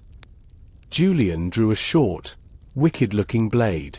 The moon reached its peak, casting a bright beam of light through the broken window of the saints, illuminating the golden cross between the two men. The final confrontation had begun. Julian moved with the grace of a predator. He circled Thomas, the moonlight glinting off his blade. Thomas held his small traveling knife, but he knew he was no match for a trained assassin. He needed a distraction, something to break Julian's focus. "You're a long way from the southern courts, Julian," Thomas said, backing toward the stone pedestal. Does your order know you've been reduced to hiding in hay and poisoning old men?" Julian's eyes flashed with anger. The abbot was a necessary casualty. He was too close to discovering the tunnels. "Now, give me the key and the map, or I'll take them from your cold fingers." Julian lunged. Thomas dodged to the left, his boot slipping on a stray piece of parchment. Julian's blade sliced through the air, inches from Thomas's shoulder. Thomas grabbed a heavy book from the desk and threw it. Julian swatted it away like a fly. But the moment gave Thomas an idea. He reached into his pocket and felt the silver whistle. He didn't know the secret calls of the Order of the Swift, but he knew that in the silence of the abbey, a sharp sound would carry far. He brought the whistle to his lips and blew with all his strength. The sound that emerged was not a simple whistle. It was a high, piercing note that seemed to vibrate the very glass in the windows. It was a haunting sound, like a hawk's cry. Julian froze. "You fool! You've signaled the messenger." "No," Thomas panted. "I've signaled everyone." Below, in the courtyard, lanterns began to flicker to life. The monks, already on edge from the storm and the abbot's illness, were startled by the unnatural sound. Thomas heard the faint shout of Brother Peter and the clank of the gatehouse bell. Julian realized he was running out of time. He abandoned his cautious circling and charged. Thomas grabbed the velvet cushion from the pedestal and swung it. The golden cross tumbled to the floor, rolling toward the edge of the stairs. "The cross!" Julian screamed, his greed overcoming his training. He turned his back on Thomas to dive for the treasure. At that exact moment, the small wooden door in the corner, the one leading to the cellar, burst open. A thin, disheveled figure stumbled out. His robe was torn, and his face was covered in dust, but his eyes were bright with a holy fury. It was Brother Silas. Silas didn't hesitate.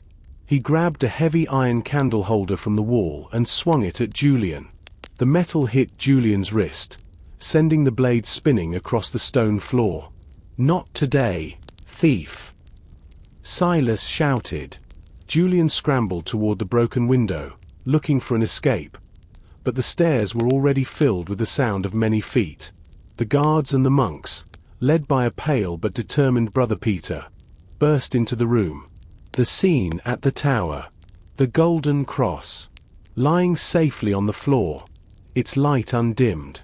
Julian, cornered against the window, his mask of nobility gone. Brother Silas, weak but standing, the true protector of the treasury. The monks, armed with nothing but lanterns and faith, surrounding the intruders. Julian looked at the circle of angry faces and then at the drop outside the window. He knew the game was over. He dropped his hands and sank to his knees. "The storm is over, Julian," Thomas said, picking up the golden cross. "And your bird has lost its wings." The sun rose over Blackwood Abbey the following morning, piercing through the remains of the storm clouds with brilliant, golden light. The air was no longer heavy. It was crisp, cool, and carried the scent of wet pine and fresh earth. The storm had finally passed, both outside and within the stone walls. In the great hall, a sense of relief was palpable. Abbot Bernard, though still pale, sat in his high-backed chair. Thanks to the white root Thomas had retrieved, the poison had lost its grip. Beside him stood Brother Silas, his head held high. The marks of his captivity were still visible, but his spirit was unbroken. "You have done a great service for this abbey, Thomas," the abbot said, his voice regaining its strength. "You saw the truth when we were blinded by shadows." The final resolution. The thieves. Julian and his messenger were bound and handed over to the king's soldiers, who had finally reached the abbey as the waters receded. Brother William, the librarian, had confessed to his part in the plot. Driven by a gambling debt from his life before the monastery, he had helped Julian navigate the library's secrets. He was sent to a remote monastery to live a life of silence and penance. The merchant, Robert, was allowed to leave. Thomas had vouched for him, proving he was merely a pawn in Julian's larger game. The Golden Cross. It was returned to the treasury, but under a new guard. Brother Silas was officially named the High Protector of the Abbey's relics. Thomas stood by the main gate, his horse packed and ready for the road. The mud had begun to dry, and the path toward the village was once again visible.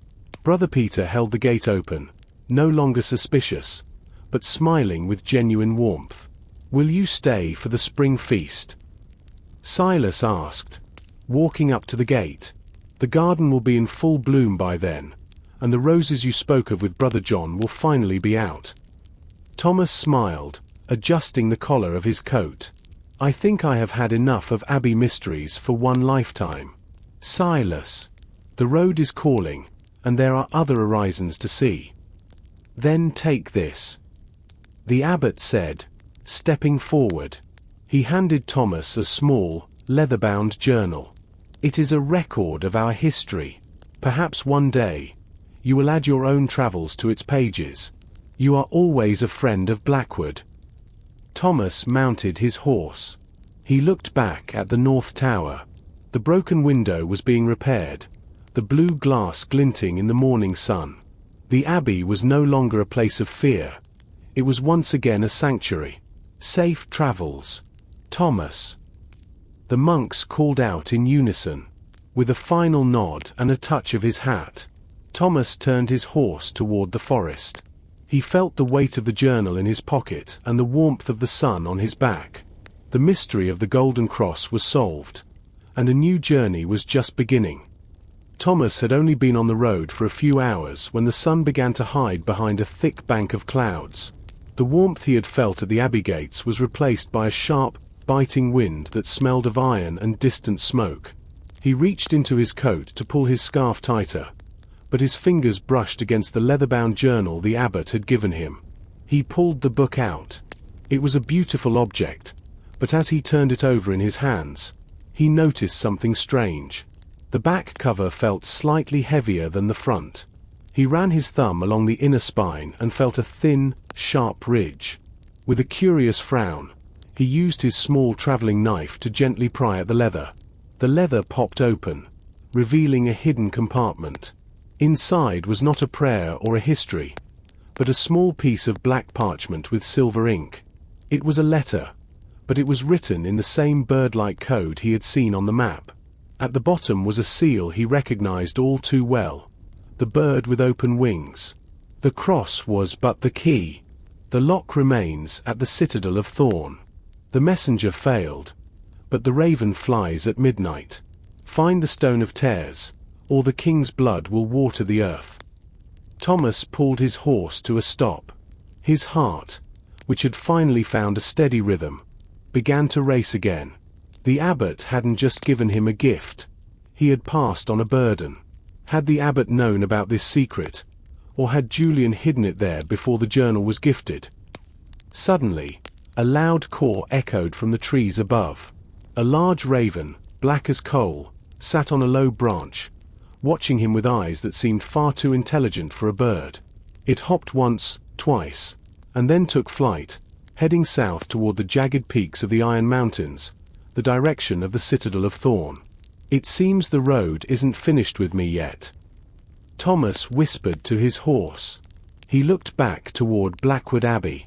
He could still see the distant silhouette of the North Tower against the grey sky. He thought about returning, about warning Silas and the abbot. But the letter was clear. The raven flies at midnight. If he turned back now, he would be too late to stop whatever was planned for the king's blood. Thomas turned his horse away from the safety of the village and steered it toward the southern woods. The path was narrow and overgrown, a trail used more by hunters and wolves than by honest travelers. As he rode, he felt the weight of the silver ring and the iron key in his pocket. They weren't just trophies of a solved mystery. They were tools for a war he didn't yet understand. The forest grew denser. The trees here were old, their branches twisting together like the fingers of a giant. Thomas felt eyes upon him, not the curious eyes of the monks, but the cold, calculating gaze of the order. He was no longer the hunter. He was a witness carrying a secret that could topple a throne. The southern trail was a jagged scar through the wilderness, far removed from the well-tended paths of Blackwood. As Thomas rode, the trees shifted from ancient oaks to twisted, dark pines that seemed to lean over the path, whispering in the wind. The ground was treacherous, still slick with the remnants of the storm, and his horse, a sturdy mare named Bella, stepped carefully over tangled roots and sharp stones. By mid-afternoon, Thomas reached a clearing where the trees pulled back to reveal a grim sight. An expensive-looking carriage lay on its side, one of its heavy wooden wheels shattered into splinters. The horses were gone, their traces cut clean by a sharp blade. There was no blood, but the luggage had been torn open, and fine silk garments were scattered across the mud like colorful, dead leaves. Thomas dismounted, his hand instinctively reaching for the hilt of his traveling knife. The silence of the clearing was heavy, broken only by the distant, rhythmic drumming of a woodpecker. He walked toward the carriage, his eyes scanning the ground for tracks. He found them, not the heavy boots of Julian or the monks, but the light, precise prints of several men moving with military discipline. Inside the carriage, the smell of expensive perfume lingered, clashing with the scent of damp earth. On the floorboards, Thomas spotted a small, embroidered handkerchief. In the corner of the fabric, a crown was stitched in gold thread, surrounded by 3 lilies. This was royal property, the king's blood. Thomas whispered, remembering the raven's message.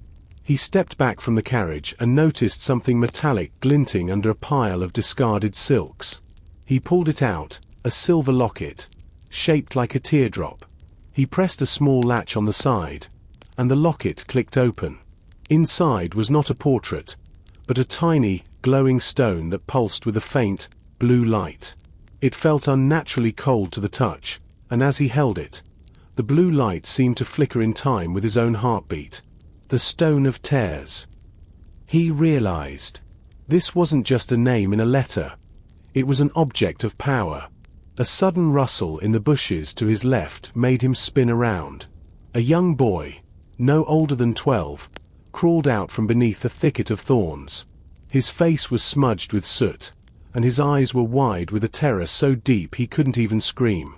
He was dressed in the fine livery of a royal page, though the velvet was now ruined by briars. "They took her." The boy gasped, his voice a mere thread. "The Lady Elena. The men with the grey cloaks. They said she was the final piece." Thomas knelt beside the boy, offering him a skin of water. "Who is Lady Elena, child? And where did they take her?" "She is the king's niece." The boy sobbed after a long drink. "They are taking her to the citadel of Thorn. They said the stone would wake the mountain, and only the blood of the lilies could seal the pact." Thomas looked at the glowing blue locket in his palm. The Order of the Swift hadn't just been stealing gold. They were kidnapping royalty to fuel some ancient, dark ritual. He helped the boy to his feet, knowing he couldn't leave him here, but also knowing that every minute spent in the clearing brought the raven closer to its goal. Thomas looked from the shivering boy to the dark, imposing silhouette of the Iron Mountains. He knew he couldn't leave the child alone in these woods, yet every moment spent traveling slowly was a moment Lady Elena moved closer to the citadel of Thorn. "What is your name, lad?" Thomas asked, trying to steady his voice to calm the boy. "Leo, sir." The boy replied, wiping soot and tears from his cheeks with a tattered sleeve. "I was meant to be the lady's messenger, but I failed. I hid when the blades came out. I am no knight." "You are alive, Leo, and that is the first step to being a hero," Thomas said, offering a small, reassuring smile. "Stay close. We must move before the light fails us entirely." Thomas helped Leo onto Bella. The horse seemed to understand the gravity of their situation, standing still as the boy gripped the saddle. Thomas led them by the reins, following the fresh, deep ruts left by the kidnapper's smaller, faster wagon. The trail led deeper into the whispering path, a section of the forest where the wind whistled through hollowed-out trees, creating a sound like 1,000 hushed voices. As they walked, the stone of tears in Thomas's pocket began to hum. It wasn't a sound, but a vibration that traveled through his hip and up his spine. He pulled the locket out. The blue light was no longer flickering. It was a steady, pulsing glow, and the stone felt warmer now. The stone reacts to the path. Leo whispered, leaning down from the horse. My lady said it was carved from the heart of the mountain itself. It seeks its home. Thomas realized the stone was acting as a compass. When he veered too far to the left, the glow dimmed. When he turned toward the craggy peaks of the south, the light intensified, casting long, eerie blue shadows against the pine needles. The atmosphere grew heavy. The whispers of the wind began to sound more like distinct words, names of ancient kings and warnings of forgotten wars. Thomas shook his head, trying to clear the fog. This was no ordinary forest. It was a place where the veil between the world of men and the world of the old powers was thin. Suddenly, Bella stopped. Her ears flattened against her head, and a low growl vibrated in her chest. Thomas dropped the reins and pulled his knife. From the shadows of a massive, dead cedar tree, a figure emerged. It wasn't a man in a grey cloak, but a scout, a lean, hungry-looking man dressed in furs and leather, bearing the mark of the raven branded onto his forearm. The stone. The scout hissed, his eyes fixed on the blue glow in Thomas's hand. Give it to me, traveler, and I might let the boy live. Thomas didn't hesitate. He knew he couldn't win a fair fight with a small knife against the scout's long hunting spear. He looked at the stone of tears, then at the man. If you want the heart of the mountain, Thomas said, his voice dropping to a low, dangerous register, you should know it doesn't like to be touched by thieves. Thomas squeezed the locket tightly, and as if responding to his intent, the stone emitted a blinding flash of azure light. The scout screamed, clutching his eyes as the brilliance scorched the darkness. Thomas grabbed the reins and urged Bella into a gallop. They surged past the blinded man, disappearing into the thick mist of the whispering path. They rode hard for miles until the sounds of the scout's cries faded into the wind. Thomas finally slowed Bella to a walk, his breath coming in ragged gasps. The stone was quiet now, its light dimmed to a soft heartbeat. You saved us, Leo whispered, his eyes wide with awe. The stone saved us, Leo. Thomas replied, though his mind was racing. But now they know we have it. The hunt has truly begun. The trees of the whispering path began to thin as the ground turned from soft pine needles to jagged shale and grey rock. The air grew thinner and much colder, biting through Thomas's wet clothes. They had reached the foothills of the Iron Mountains, where the peaks rose like the teeth of a giant against the stars. Bella was exhausted, her head hanging low, and Leo had fallen into a fitful, shivering sleep against Thomas's back. Thomas knew they couldn't survive the night in the open. The Raven Scouts would be searching the lower paths, and the mountain cold was a silent killer. As he guided Bella along a narrow ledge, he spotted a faint, orange glow flickering behind a curtain of frozen waterfall. He led the horse toward the light, discovering a hidden path that curved into the side of the mountain. It led to a large, dry cave. Inside, a fire crackled in a stone hearth, and the air smelled of roasting roots and bitter herbs. Sit. A gravelly voice commanded from the shadows. The boy looks as though he's seen the bottom of a grave, and the horse has given all she has. An old man stepped into the firelight. He was bent with age, his beard a tangled thicket of white hair, but his eyes were sharp and clear. He wore a cloak made of patched wolf pelts and carried a staff made of dark iron. My name is Thomas, the traveler said, helping Leo down from the saddle. We are being hunted. I know who hunts you.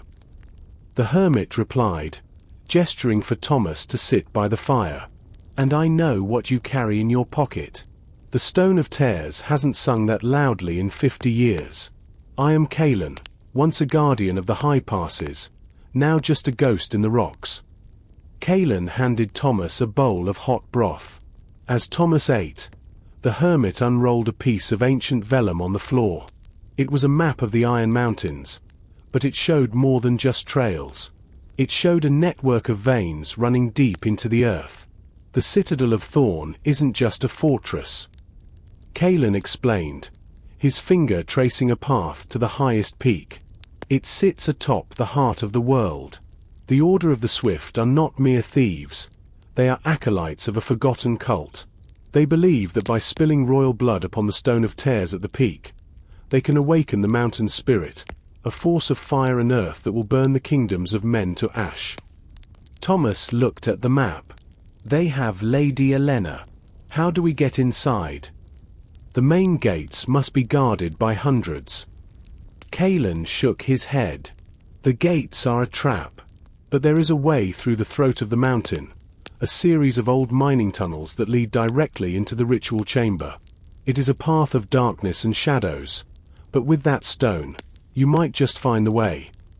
Leo stirred by the fire, his eyes reflecting the orange flames. We have to save her. Thomas. She's the only family the king has left. Thomas looked at the Stone of Tears. Its blue glow seemed to pulse in response to Kalen's map. He realized his journey was no longer about a missing cross or a local mystery. He was standing at the edge of an ancient war, and the next few miles would decide the fate of everything he knew. The fire in Kalen's cave had burned down to a low, rhythmic pulse of embers when Thomas finally stood. He looked at Leo, who was staring at the iron-tipped staff the hermit had gifted him. The boy was terrified, but there was a new, hard edge to his gaze. He wasn't just a page anymore. He was a survivor. The horse stays here, Kalen said, his voice like grinding stones. Bella has earned her rest, and the throat is no place for four legs. It is a path of narrow ledges and low ceilings. You will have to walk. Thomas nodded, patting Bella's neck one last time. He felt a pang of guilt leaving his loyal companion behind, but he knew Kalen would care for her. The hermit handed Thomas a small leather pouch filled with mountain salt, a coarse, grey mineral that he claimed could ward off the damp rot and the stinging insects that lived in the deep dark. Follow the stone, Kalen warned. And remember, the mountain does not have a heart of gold. It has a heart of iron. It does not care for your prayers, only your resolve. Thomas and Leo stepped out into the biting mountain air. The wind had died down, replaced by a heavy, suffocating silence.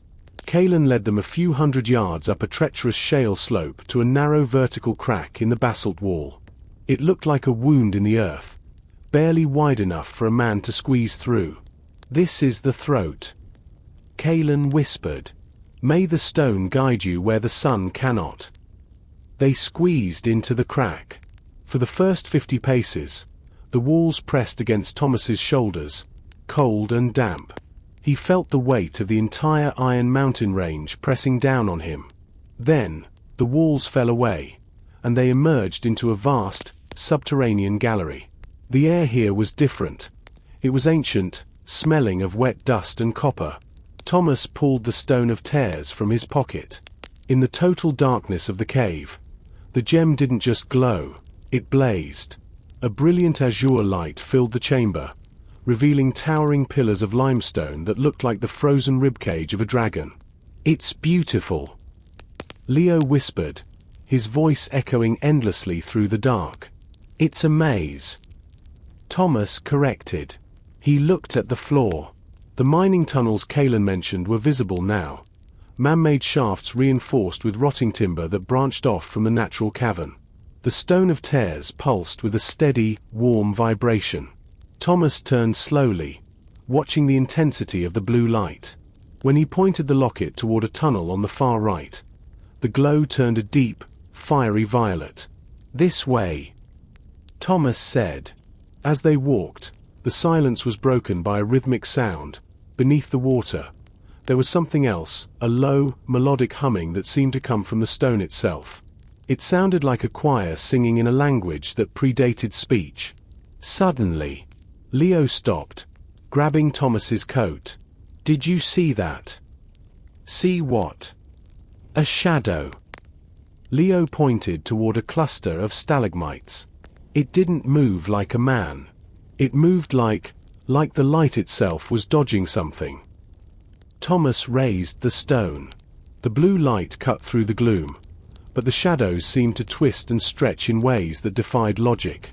He realized then that the order wasn't the only thing they had to fear. The heart of the world was waking up, and it was curious about the strangers in its throat. The deeper they ventured into the throat of the mountain, the more the air seemed to vibrate with that strange, melodic humming. Thomas held the stone of tears firmly, its violet light casting long, flickering shadows against the jagged walls. Leo walked close behind, his small hand gripping the iron staff Kalen had given him. They reached a point where the narrow mining tunnel opened into a vast, rectangular hall. Unlike the natural caverns they had passed, this room was clearly the work of ancient hands. The floor was paved with smooth, black obsidian, and the walls were carved with giant bas-reliefs of figures holding stars and hammers. The first builders, Thomas whispered, recalling legends of the dwarfs and mountain folk who had supposedly crafted the foundations of the world. As they stepped onto the obsidian floor, their footsteps didn't just echo, they multiplied. A single step sounded like a dozen men marching. Thomas froze, his heart hammering. He lowered the stone's light, trying to hide their presence, but the humming grew louder, shifting into a low, mournful chant. "Thomas, look." Leo pointed to the center of the hall. There, rising from a pool of dark, still water, was a massive pillar of translucent crystal. It reached all the way to the ceiling, disappearing into the darkness above.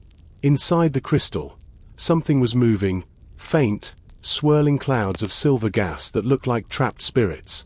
As the stone of tears came near the pillar, the crystal began to resonate. The sound was deafening, a pure, high note that made Thomas's teeth ache. Suddenly, the swirling silver gas coalesced into a shape. It was a face, stern, ancient, and beautiful, looking down at them from within the stone. "Who brings the tear to the grave?" The voice didn't come through the air. It resonated directly inside Thomas's skull. "I am Thomas, a traveler," he replied, his voice shaking. "I seek to stop the Order of the Swift. They have the king's niece, and they mean to use her blood." The face in the crystal tilted slightly. "The blood of the lilies is but a spark. The stone you carry is the fuel. If the spark meets the fuel upon the altar of thorn, the mountain will breathe fire once more, and the age of men will end. How do we stop it?" Leo cried out, his voice small against the chanting hall. "The stone of tears is a fragment of my heart." The entity replied, "It can create, or it can consume. To stop the ritual, you must not just reach the altar, you must convince the stone to choose the earth over the fire. But beware, little traveler, the raven is already at the peak, and the first drop of blood has been spilled."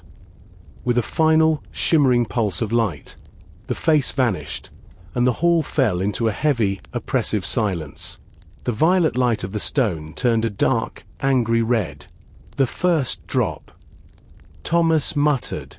"We're out of time." He didn't wait to see if the shadows were watching. He grabbed Leo's hand and began to run toward the far end of the hall, where a set of steep, narrow stairs carved into the rock led upward toward the citadel. Every step felt heavier than the last, as if the mountain itself was trying to pull the stone back into its depths. The stairs were not built for comfort. They were narrow, uneven ridges carved directly into the spine of the mountain. Each step was a battle against gravity, and the air grew thinner with every foot they climbed. Thomas could feel the heat beginning to rise from the depths below, a dry, sulphurous warmth that suggested the mountain's breath was indeed stirring. "Don't look down, Leo," Thomas warned, his voice raspy. The stairs hugged the edge of a bottomless chasm. To their left was the solid, cold rock of the mountain's core. To their right, a drop so deep that even the powerful light of the Stone of Tears couldn't find the bottom. The wind here didn't whistle. It sighed, a low, moaning sound that gave the passage its name. Halfway up the ascent, Thomas's boot hit something soft. He lowered the stone, expecting a pile of loose shale. Instead, he saw a crumpled cloak of deep crimson, the color of the royal guard. Thomas knelt beside it. The cloak was torn, and nearby lay a broken sword hilt. But more importantly, snagged on a sharp outcrop of rock, was a strip of fine, white lace. It was identical to the fabric he had seen in the ruined carriage. "She was here," Thomas said, his heart tightening. "She's alive. Leo. She's fighting."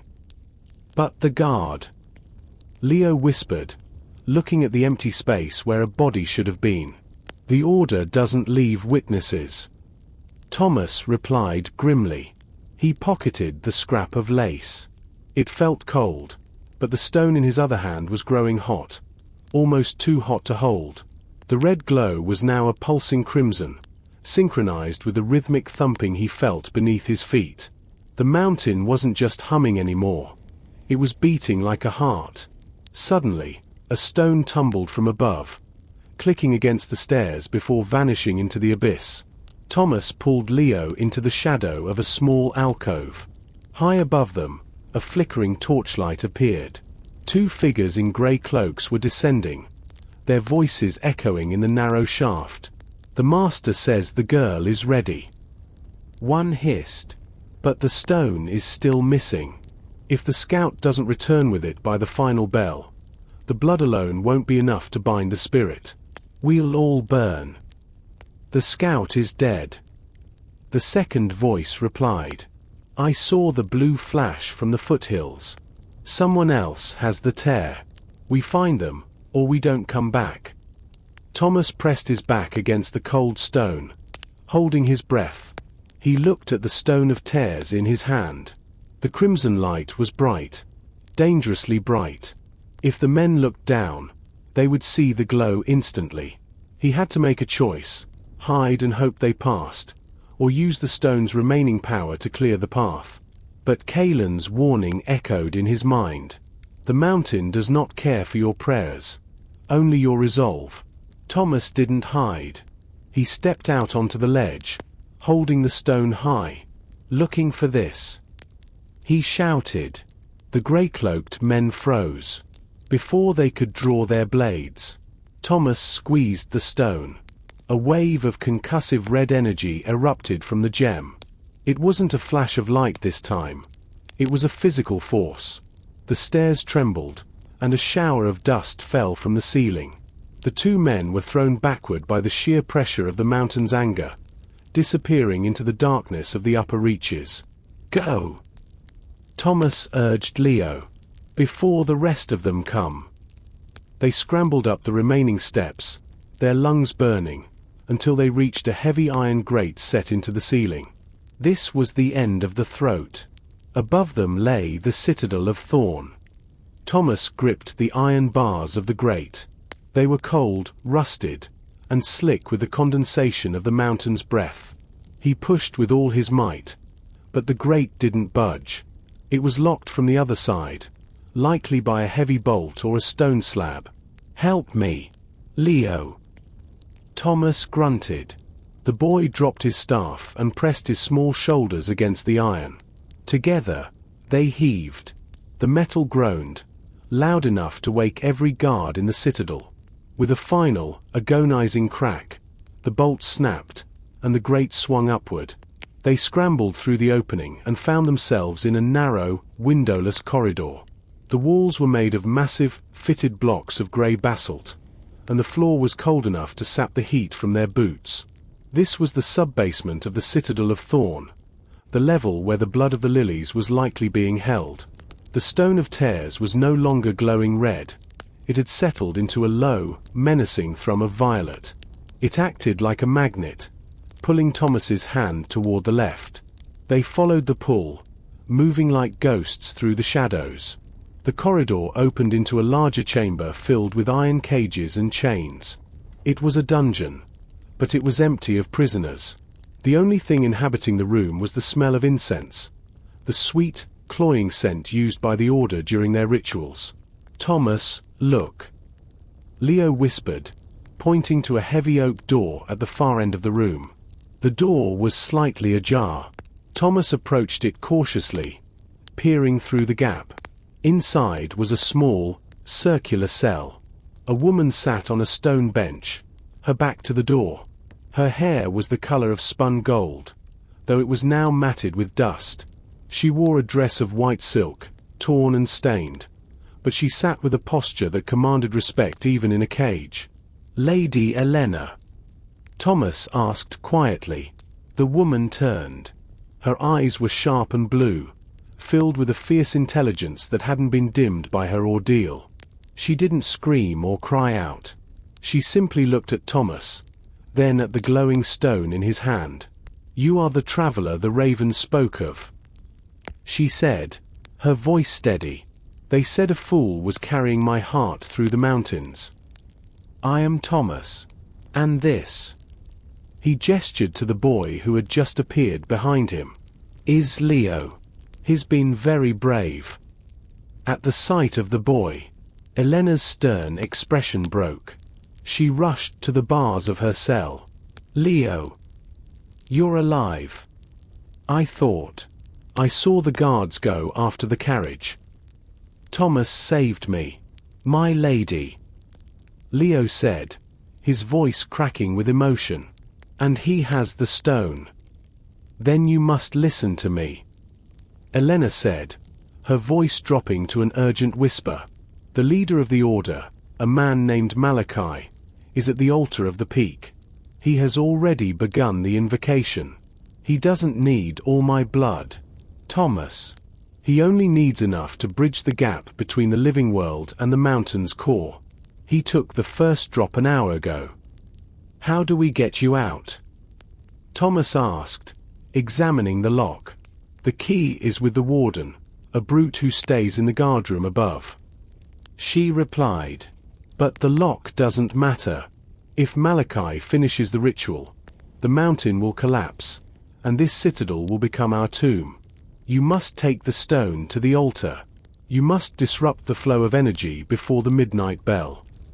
Suddenly, the sound of heavy boots echoed from the stairs above.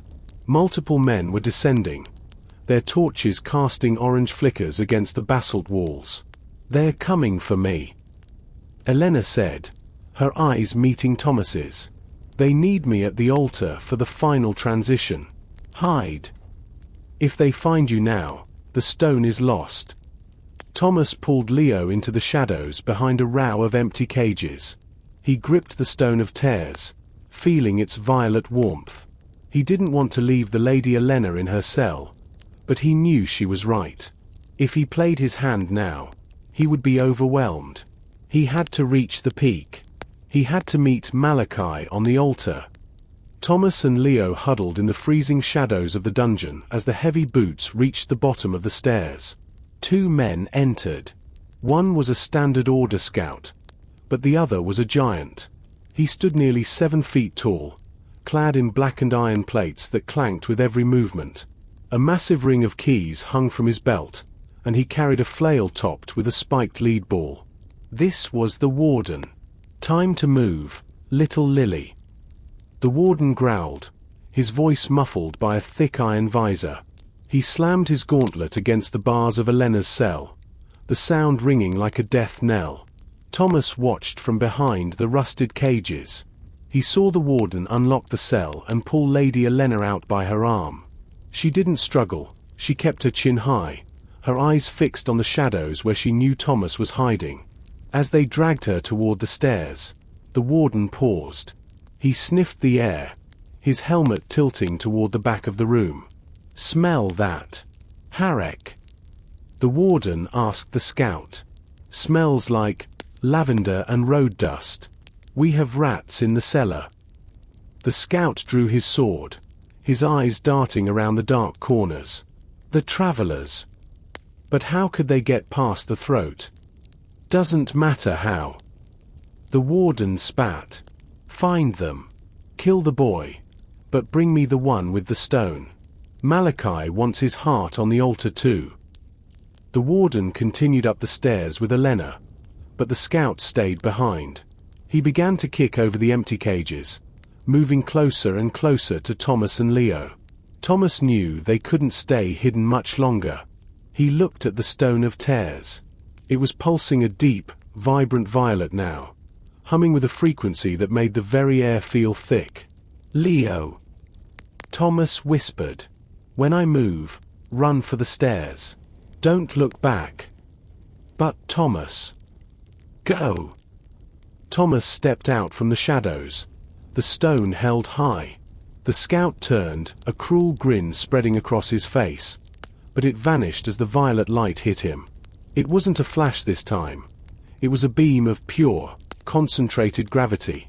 The scout's sword became too heavy to hold, clattering to the floor. The man himself was forced to his knees, gasping as if the air had turned to lead. Thomas didn't wait to finish him. He grabbed Leo and bolted for the stairs. They raced upward, past the dungeon level and into the main halls of the citadel. The architecture here was brutal, sharp angles and narrow slits for windows that let in the freezing mountain wind. They reached a balcony overlooking the central courtyard.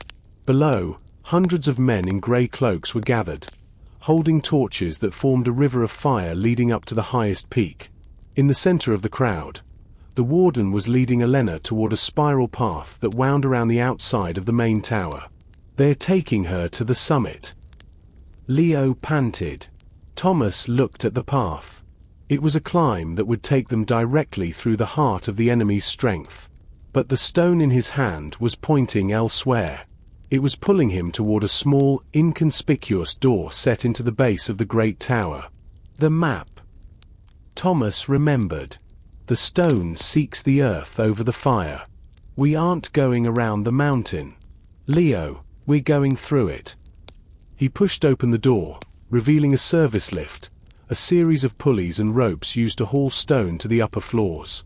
It was dangerous, but it was fast. As they stepped onto the wooden platform, Thomas looked up. The sky was a bruised purple, and the first chime of the midnight bell began to ring across the peaks. The wooden platform of the service lift groaned as Thomas hauled on the thick, hempen ropes. Every pull was a struggle against the weight of the mountain and the mechanical friction of rusted pulleys. Below them, the floor of the sub-basement vanished into a pit of ink. Above, the shaft was a long, vertical chimney of jagged stone, lit only by the violet radiance of the stone of tears. Hold on tight. Leo.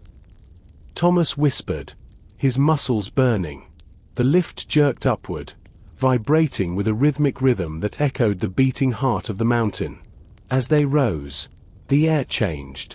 The damp, heavy smell of the dungeons was replaced by the sharp, metallic scent of ozone and the dry heat of an approaching forge. The stone walls of the shaft began to glow with a faint, internal orange light, as if the basalt itself was turning into molten glass. Suddenly, the lift shuddered and came to a dead stop. A loud snap echoed through the shaft. The rope. Leo cried, pointing upward. One of the secondary lines had frayed and broken, caught on a sharp outcropping of rock. The platform tilted dangerously to the left, and Thomas had to grab the boy to keep him from sliding into the abyss. They were suspended hundreds of feet above the ground, caught between the darkness and the peak. Thomas looked up. About 10 feet above them, a small stone ledge jutted out, a maintenance crawlspace used by the builders. "We have to jump," Thomas said, his voice grim. "I can't." Leo's voice was high with panic. "You have the staff. Leo. Use it to hook the ledge. I'll throw you up."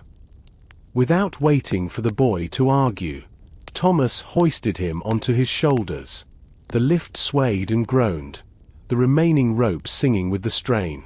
With a surge of strength fueled by desperation, Thomas pushed upward. Leo scrambled, catching the edge of the stone with the iron tip of Kalen's staff. He pulled himself up, his small legs kicking until he found purchase on the ledge. "Now you." Leo reached down, his face pale in the violet light. The main rope gave way with a sickening crack. Thomas leaped, his fingers clawing at the rough basalt. For a heart-stopping second, he dangled over the void, his boots kicking at empty air. Then, Leo's hand, small but surprisingly strong, grabbed his wrist. Thomas hauled himself onto the ledge just as the lift platform plummeted into the darkness, crashing far below with a sound like distant thunder. They lay on the cold stone for a moment, breathing hard. The stone of tears was pulsing with a blinding white light now, so bright it was painful to look at. The heat was becoming intense, and the air hummed with a sound like a million angry bees. They followed the maintenance crawl space until it opened into the high eyrie, a vast, open-air balcony at the very pinnacle of the citadel. The wind here was a howling monster, carrying flurries of snow that melted before they hit the ground. In the center of the eyrie stood the altar of Thorn. It was a massive, circular slab of obsidian, surrounded by a ring of jagged iron pillars that looked like frozen lightning. Standing at the edge of the altar was a figure in robes of deep crimson and gold. He held a curved ritual knife in one hand and a silver chalice in the other. This was Malachi, the high priest of the order. The warden stood nearby, holding Lady Elena. She was forced to her knees at the base of the obsidian slab. The midnight bell struck its fourth chime, the sound vibrating through the very bones of the citadel. "The tear approaches," Malachi said, his voice carrying clearly over the gale. He didn't turn around, but Thomas knew the priest felt the stone's presence. The traveler brings the final key to the lock of the world. The seventh chime of the midnight bell echoed through the frozen air, a deep, mournful sound that seemed to pull the very shadows from the corners of the high eyrie. Thomas stepped onto the obsidian platform, the stone of tears burning in his hand like a small, captured star. The white light was so intense it bleached the color from his clothes and cast long, distorted shadows of the iron pillars across the snow. Malachi turned slowly. His face was a mask of cold, intellectual curiosity rather than the fanatical rage Thomas had expected. He looked like a scholar who had spent too many years reading by the light of a dying fire. His eyes were not fixed on Thomas, but on the pulsing gem. "Do you know what you hold, traveler?" Malachi asked. His voice was calm, almost conversational, yet it cut through the howling mountain wind like a razor. "You hold the crystallized grief of a mountain that watched its creators vanish. You hold the power to reset the clock." "I hold a weapon to stop you," Thomas replied, his boots crunching on the frost-covered obsidian. He gestured to Lady Elena, who was being held by the warden's massive, ironclad hand. "Release her." Malachi smiled, a thin, bloodless curve of his lips. "The blood of the lilies is merely the bridge. The stone is the traveler. Without the stone, the bridge leads nowhere. Without the bridge, the stone is just a pretty light." He raised the silver chalice. Inside, a single drop of dark, royal blood shimmered. "The mountain is waking. Thomas, can you not feel it? The heat beneath your feet is not fire. It is the blood of the earth finally beginning to circulate. If I place that stone upon this altar, the mountain will breathe, and the stagnant kingdoms of the plains will be cleansed in its exhaled heat." "You speak of cleansing." Thomas spat. "But all I see is murder. History is written in blood." Malachi countered. "Warden, fetch the stone." The giant warden released Elena, letting her fall to the stone, and stepped forward. His flail swung in a slow, rhythmic circle, the lead ball whistling through the air. Each step the giant took made the obsidian platform tremble. Thomas looked at the stone. It was no longer humming. It was screaming, a high-pitched vibration that made his fingers numb. He remembered Kalen's words. "The stone seeks the earth over the fire." He looked at the jagged iron pillars. They weren't just decorative.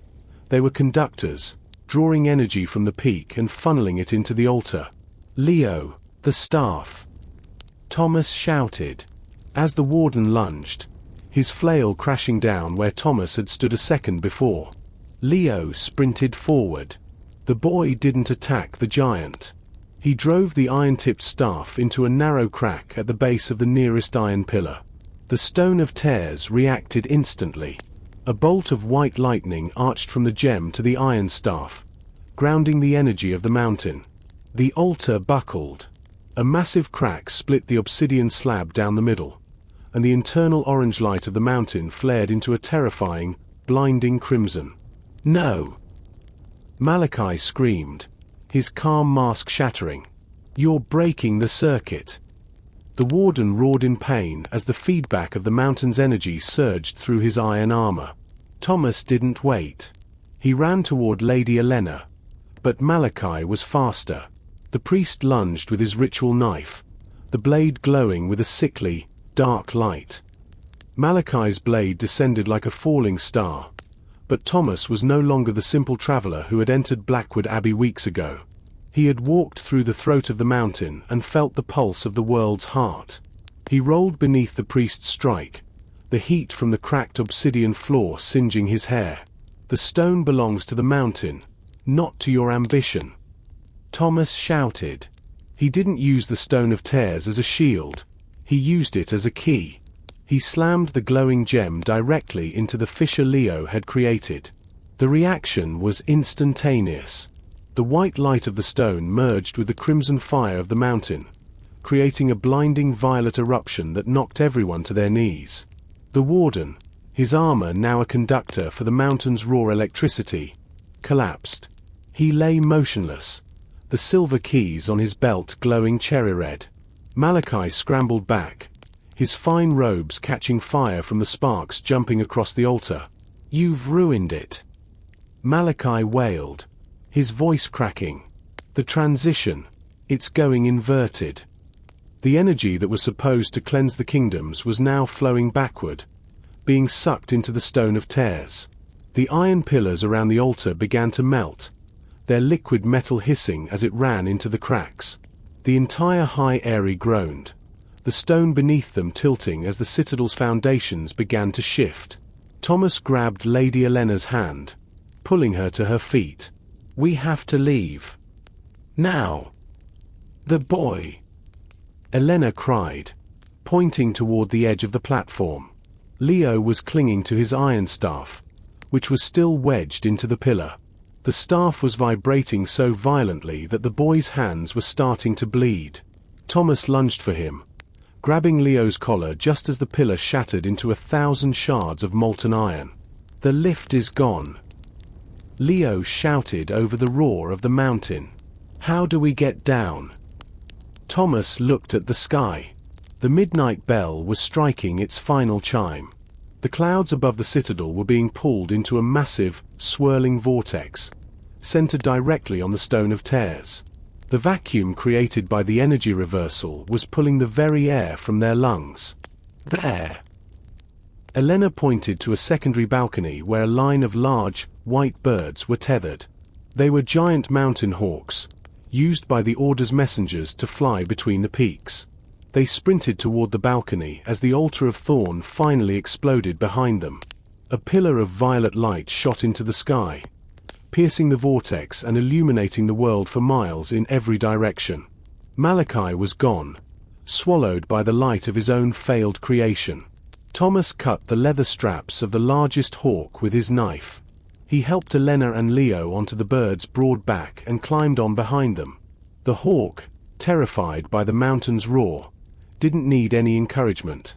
It spread its massive wings and leaped into the abyss. As they spiraled away from the peak, Thomas looked back. The citadel of Thorn was being consumed by the mountain. The jagged towers were crumbling into the caldera, and the crimson fire was being replaced by a calm, deep blue glow. The stone of tears had chosen the earth. The mountain wasn't waking to destroy. It was falling back into a deep, protected sleep. The wind was a freezing roar as the giant mountain hawk dived away from the collapsing citadel. Thomas gripped the bird's thick, downy neck, his knuckles white. Behind them, the peak of the Iron Mountains was a silhouette of chaos. The violet pillar of light had faded, replaced by a soft, ethereal azure that pulsed like a dying heartbeat. The ground below was a tapestry of dark pines and silver-threaded streams, rushing up to meet them with terrifying speed. Lady Elena sat before him, her silk dress whipping in the gale. She did not scream. Instead, she leaned into the wind, her eyes fixed on the horizon where the first hint of grey light was beginning to bruise the sky. Leo was sandwiched between them, his eyes squeezed shut, his small hands buried deep in the hawk's feathers. "The mountain is silent," Elena shouted over the wind. Thomas looked back. The roar that had shaken the very foundations of the world had indeed stopped. The heavy, oppressive heat that had followed them through the throat was gone, replaced by a clean, sharp cold that tasted of snow and pine.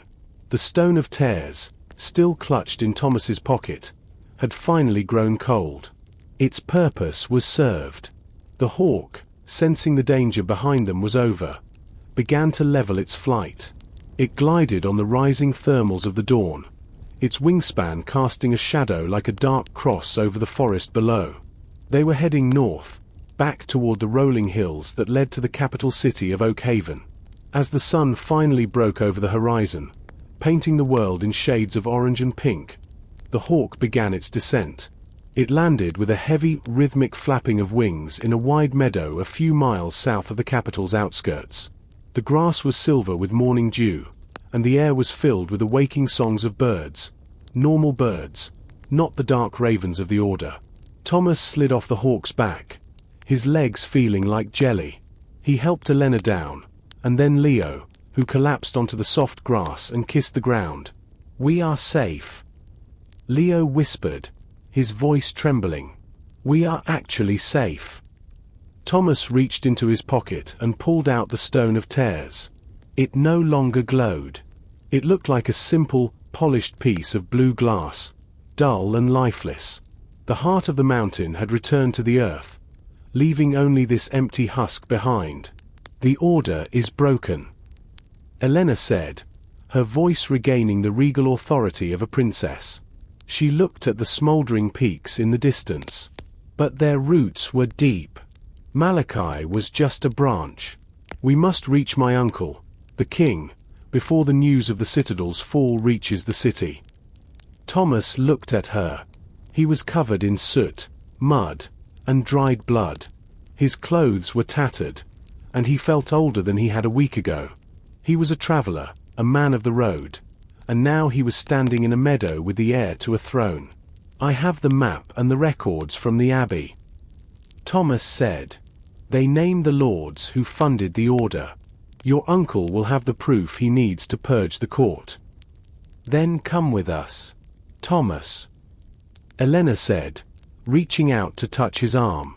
"The king rewards those who save his blood. You could be a knight, a counselor, anything you wish." Thomas looked toward the city, where the white spires of Oakhaven were beginning to catch the morning light.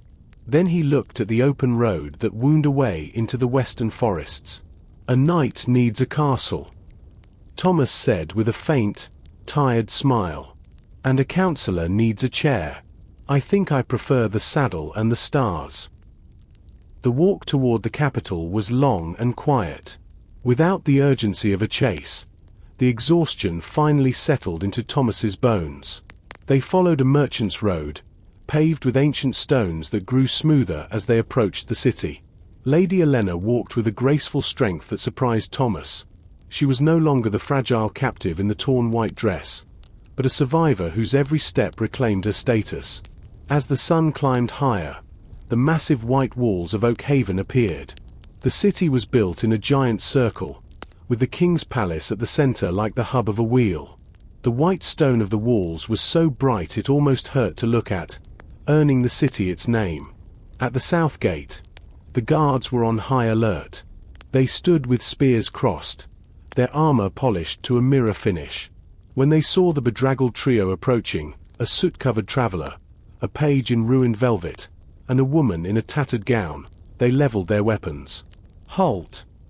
No beggars are allowed within the city today," the lead guard commanded. Elena stepped forward. She didn't shout. She simply stood with her shoulders back and her head high. "Look closely at my face, Sergeant, before you speak of beggars again." The guard squinted, his eyes moving from her mud-streaked face to the gold lily embroidered on her torn sleeve. His spear began to tremble. Lady Elena." But the scouts said the carriage was lost to the storm. They said everyone was dead. The scouts were wrong. Elena replied firmly. "This man, Thomas, saved your king's niece and the Stone of Tears. Open the gate and summon the royal guard. We must speak with the king immediately." The gates groaned open, and within minutes, the quiet of the morning was shattered by the sound of trumpets. A company of knights in silver plate galloped toward them, their blue cloaks streaming behind like waves. The captain of the guard dismounted and knelt before Elena, his face a mixture of relief and disbelief. "My lady, the king has been in mourning for 3 days." The captain said. "He has already begun to mobilize the army against the south, believing you were murdered by bandits." "Bandits were the least of our worries, Captain," Elena said, gesturing to Thomas. "Ensure this man is treated as a hero.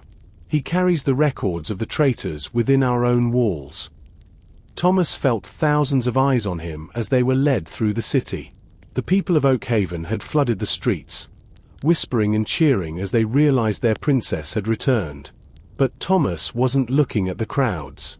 He was watching the high balconies of the noble houses. He saw figures ducking behind heavy curtains, their faces pale with fear. The raven had been plucked, but the nest was still full.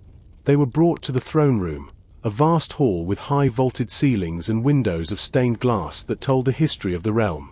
At the end of the hall, on a throne carved from a single piece of ancient oak, sat King Alaric. He was a man of silver hair and deep-set eyes that carried the weight of 1,000 decisions. As Elena ran to her uncle, Thomas stood back, feeling the heavy leather-bound journal and the map in his coat. The mystery that had started in the cold halls of Blackwood Abbey was about to meet its final, royal conclusion. The throne room was silent enough to hear the heartbeat of a mouse. King Alaric held his niece as if she might vanish like a ghost if he let go. When he finally turned his gaze to Thomas, the warmth for his family was replaced by a sharp, regal intensity. This was the man who had held the kingdom together through decades of border wars and internal strife. "Step forward, traveler," the king commanded. Thomas walked across the polished marble, his muddy boots leaving a trail that seemed like an insult to the grandeur of the room. He reached into his coat and produced the leather-bound journal and the map of the tunnels. "My lord," Thomas began, his voice steady despite the presence of the royal court. The north tower of Blackwood Abbey was not just a hiding place for a cross. It was the nerve center for a rebellion. These pages contain the names of those who funded the Order of the Swift, and this map shows how they moved through your lands unseen. The king took the journal. As he flipped through the pages, his face turned from pale to a deep, dangerous red. He reached a section near the end. The names Thomas had seen Brother William frantically trying to hide. Lord Halloway, Count Vane, Duke Thorn. The king whispered, each name hitting the room like a hammer blow. A murmur of shock rippled through the assembled nobles. Thomas saw a man at the edge of the circle, a tall, elegant lord with silver hair, slowly begin to back away toward a side exit. "Lord Halloway," Thomas called out, his voice ringing across the hall. "You might want to stay. The journal mentions your signature on the payment for the wolf's bane used to poison the abbot."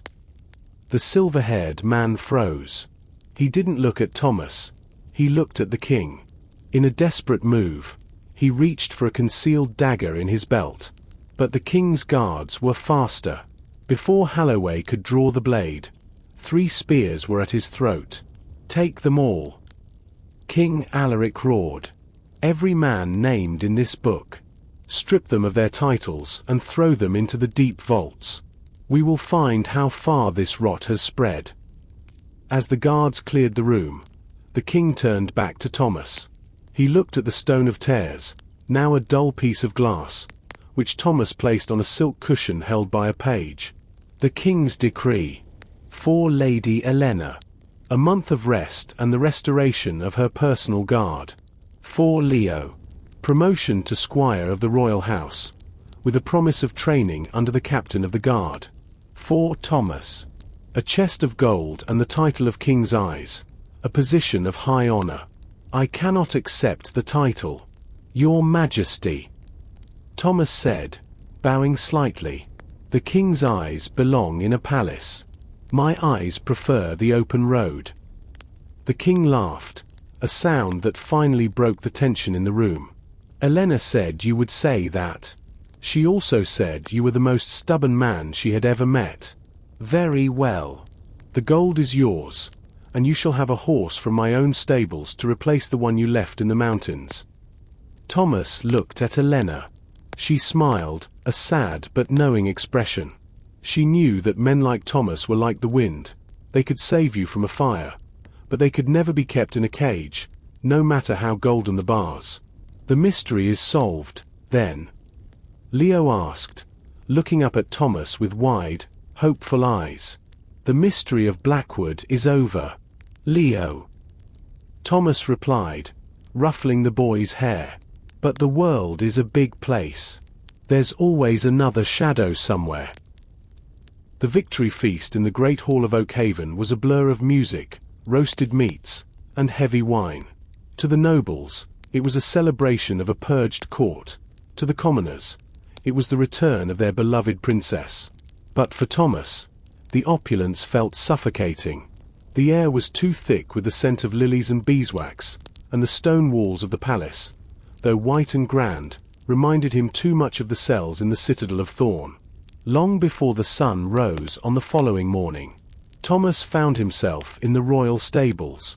The air here was cool and smelled of hay and leather, scents that made him feel grounded again. Waiting for him was a magnificent stallion, a deep charcoal grey with a white star on its forehead. His name is North, because he always finds his way home. A voice said from the shadows of the stable door. Thomas turned to see Lady Elena. She was dressed in a simple riding habit of dark green, her golden hair tied back with a leather cord. She looked less like a princess and more like the woman who had stood defiant against the warden. He is a fine horse, my lady, Thomas said, tightening the cinch on his saddlebags. He had refused the chest of gold, accepting only enough to see him through the next year of travel. His true prize was the leather-bound journal, its once traitorous pages now filled with his own sketches and notes from the journey. You're leaving without saying goodbye to Leo, she noted, stepping closer. The boy will be heartbroken. He looks up to you. Leo has a new path now, Thomas replied, patting North's neck. He's a squire. He needs to learn the ways of knights and kings. My way. It's not for him. Not yet. Elena reached into the folds of her cloak and pulled out a small, silver whistle. It was the same one Thomas had used in the North Tower to signal the monks, but it had been cleaned and polished until it shone like a mirror. Take it, she said, pressing it into his hand. If you ever find yourself in a shadow you cannot escape, blow this. The king's scouts are everywhere, and they will know the sound. Thomas closed his hand over the silver. I hope I never have to use it, but I thank you. Where will you go? She asked. Thomas looked out the stable doors toward the western horizon. Beyond the forests of the kingdom lay the Sunken Marshes, a place of shifting mists and ancient ruins that even the Order of the Swift had feared to tread. There were rumors of a library of the lost buried beneath the silt, a place where the history of the first builders might still remain. West, Thomas said simply. The world is wider than these mountains, and I've heard the marshes have stories of their own." Elena smiled, though her eyes were tinged with sadness. She reached up and kissed his cheek, a gesture not of a princess to a subject, but of one survivor to another. "Travel light, Thomas, and keep your eyes on the shadows." Thomas mounted north. The horse felt powerful beneath him, eager for the road. With a final nod to Elena, he steered the stallion out of the palace gates.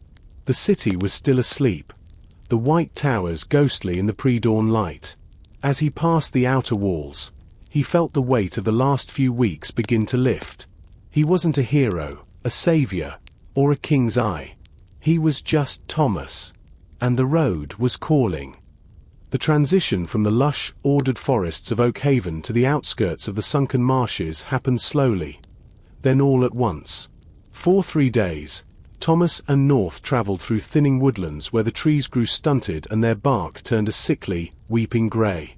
By the 4th morning, the solid earth had surrendered to a treacherous patchwork of black peat and stagnant pools.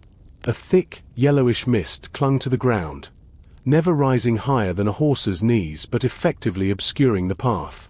The air was heavy, tasting of salt and rotting vegetation. This was the dead reach, the threshold of the marshes where the laws of the kingdom no longer held sway. Thomas checked his compass, but the needle spun lazily in circles. The iron in the mountains must have spoiled it. He muttered, though he knew the truth was likely stranger. The marshes were said to be a place where the geography itself was fluid, shifting with the tides of an unseen moon. He pulled out the abbot's journal. He had spent the previous evening sketching a map based on a few cryptic lines he'd found in the back of the book, references to a gate of weeping that served as the entrance to the deeper mire.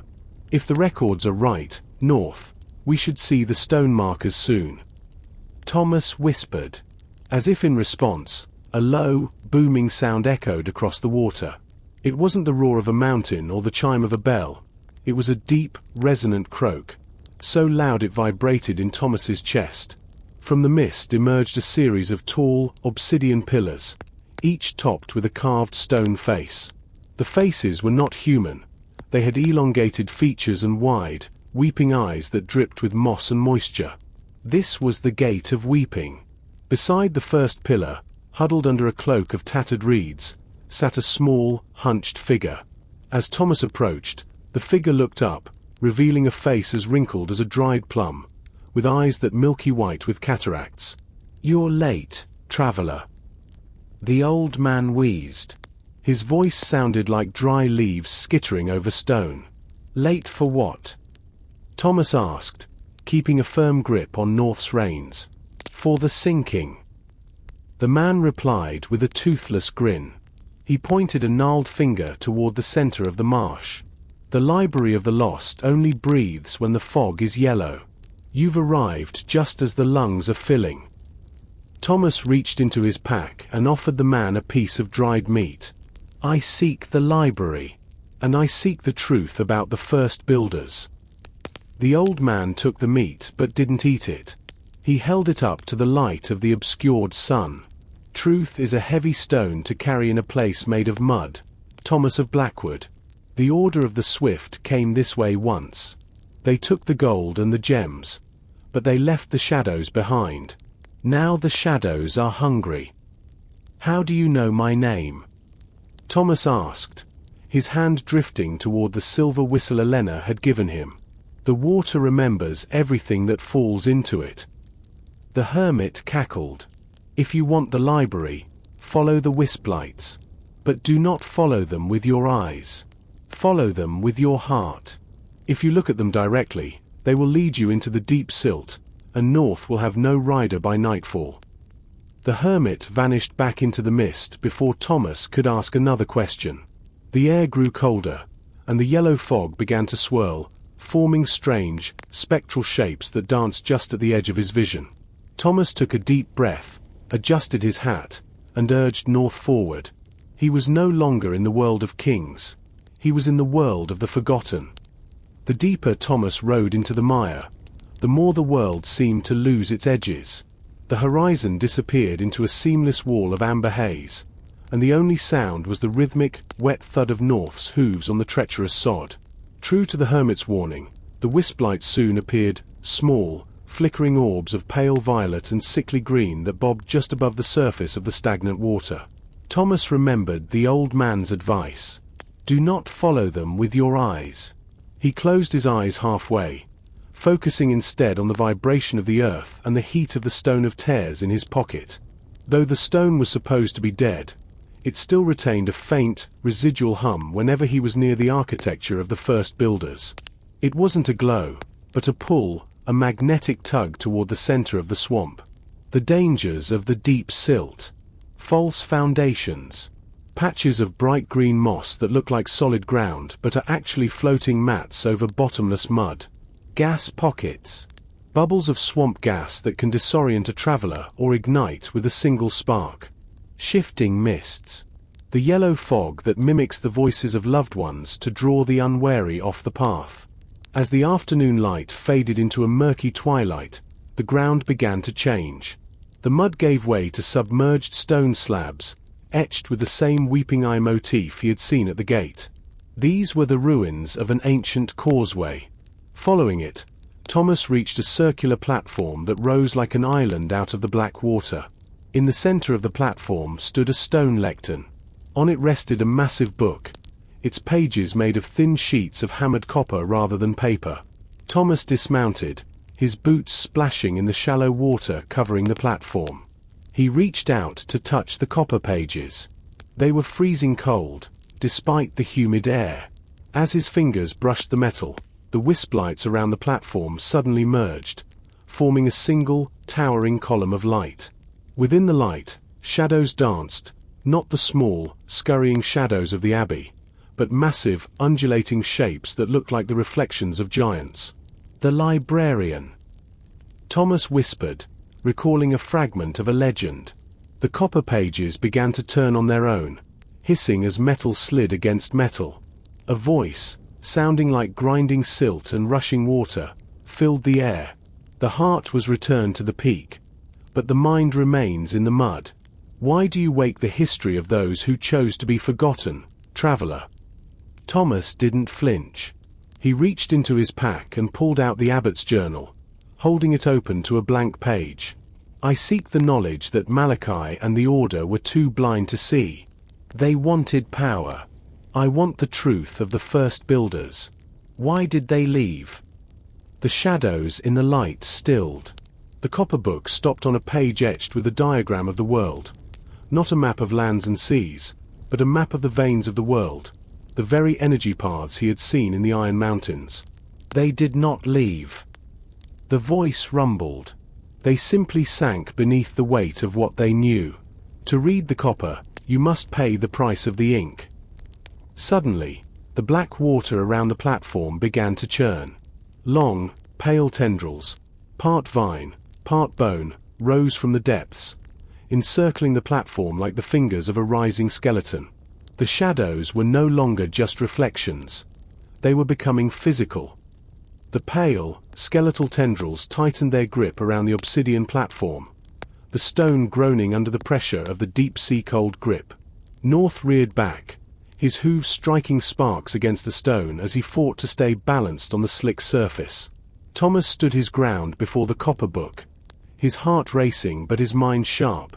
He knew that in a place where history was sunk, physical force was a secondary language. The price of the ink. Thomas called out, his voice steady. You want blood? Or do you want what is written in the soul? The column of light pulsed, and the shadows within it coalesced into a towering figure made of swirling silt and oxidized copper. It had no face, only a void where features should be. Yet Thomas felt a gaze that saw through his clothes, his skin, and into his memories. Blood is common. The librarian rumbled, the sound like tectonic plates shifting. Experience is rare. To read the secrets of the first builders, you must leave a part of your own journey behind. You must feed the mire a truth that has never been spoken. Thomas realized the ink was the essence of a traveler's journey. The marshes didn't just preserve history, they consumed it to stay alive. He reached into his pocket and felt the silver whistle Lady Elena had given him. He thought of the high, piercing note it produced, a frequency that had once disrupted the mountain's anger. "I have no secrets for you," Thomas said, "but I have a resonance." He brought the silver whistle to his lips and blew.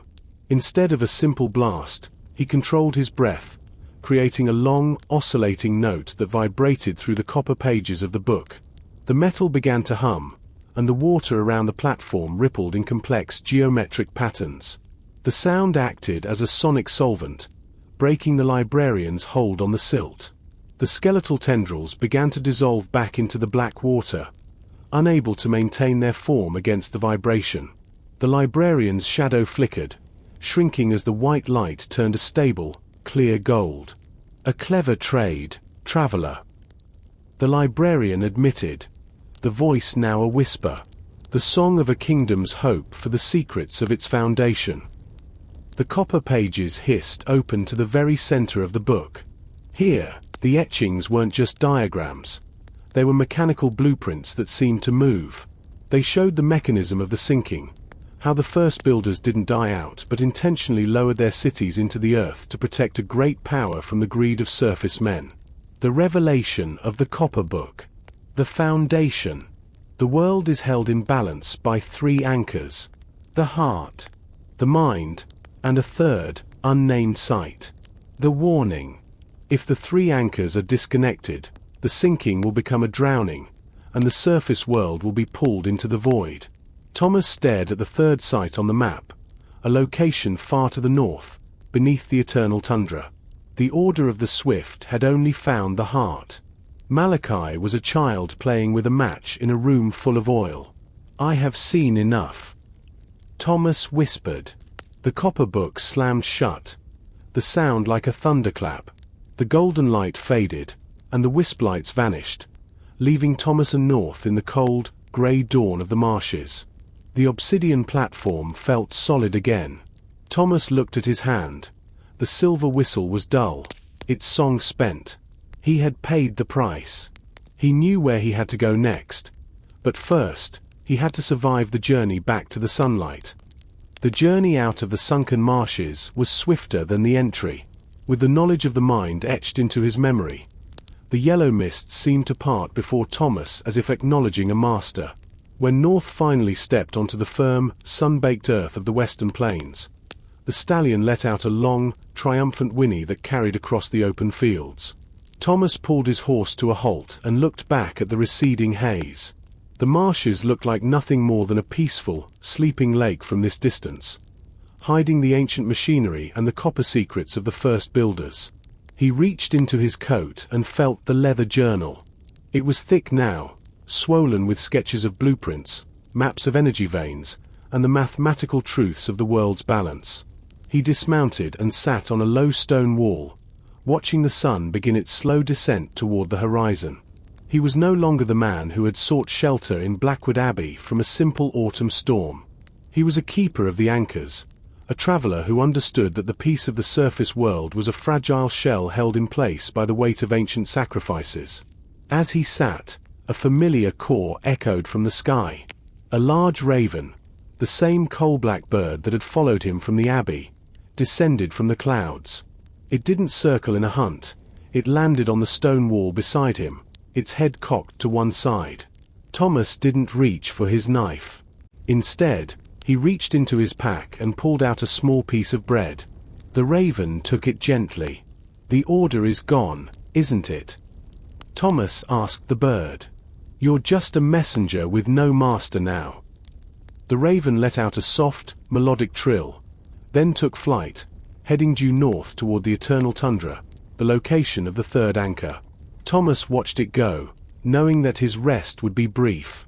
The balance was stable for now, but the equation he had seen in the copper book was dynamic.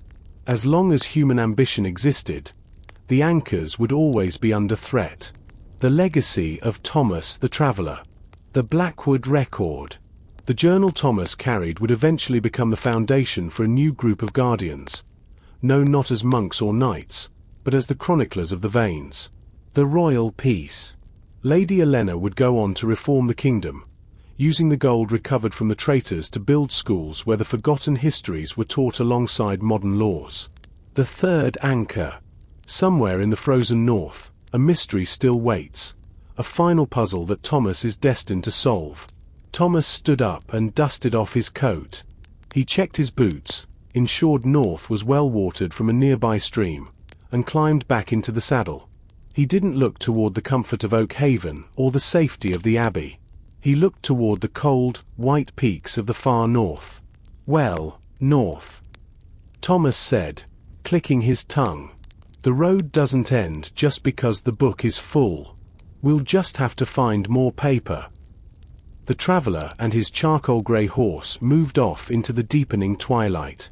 The wind carried a faint sound, the echo of a silver whistle, perhaps, or merely the mountain's breath, marking the end of one story and the silent, certain beginning of the next.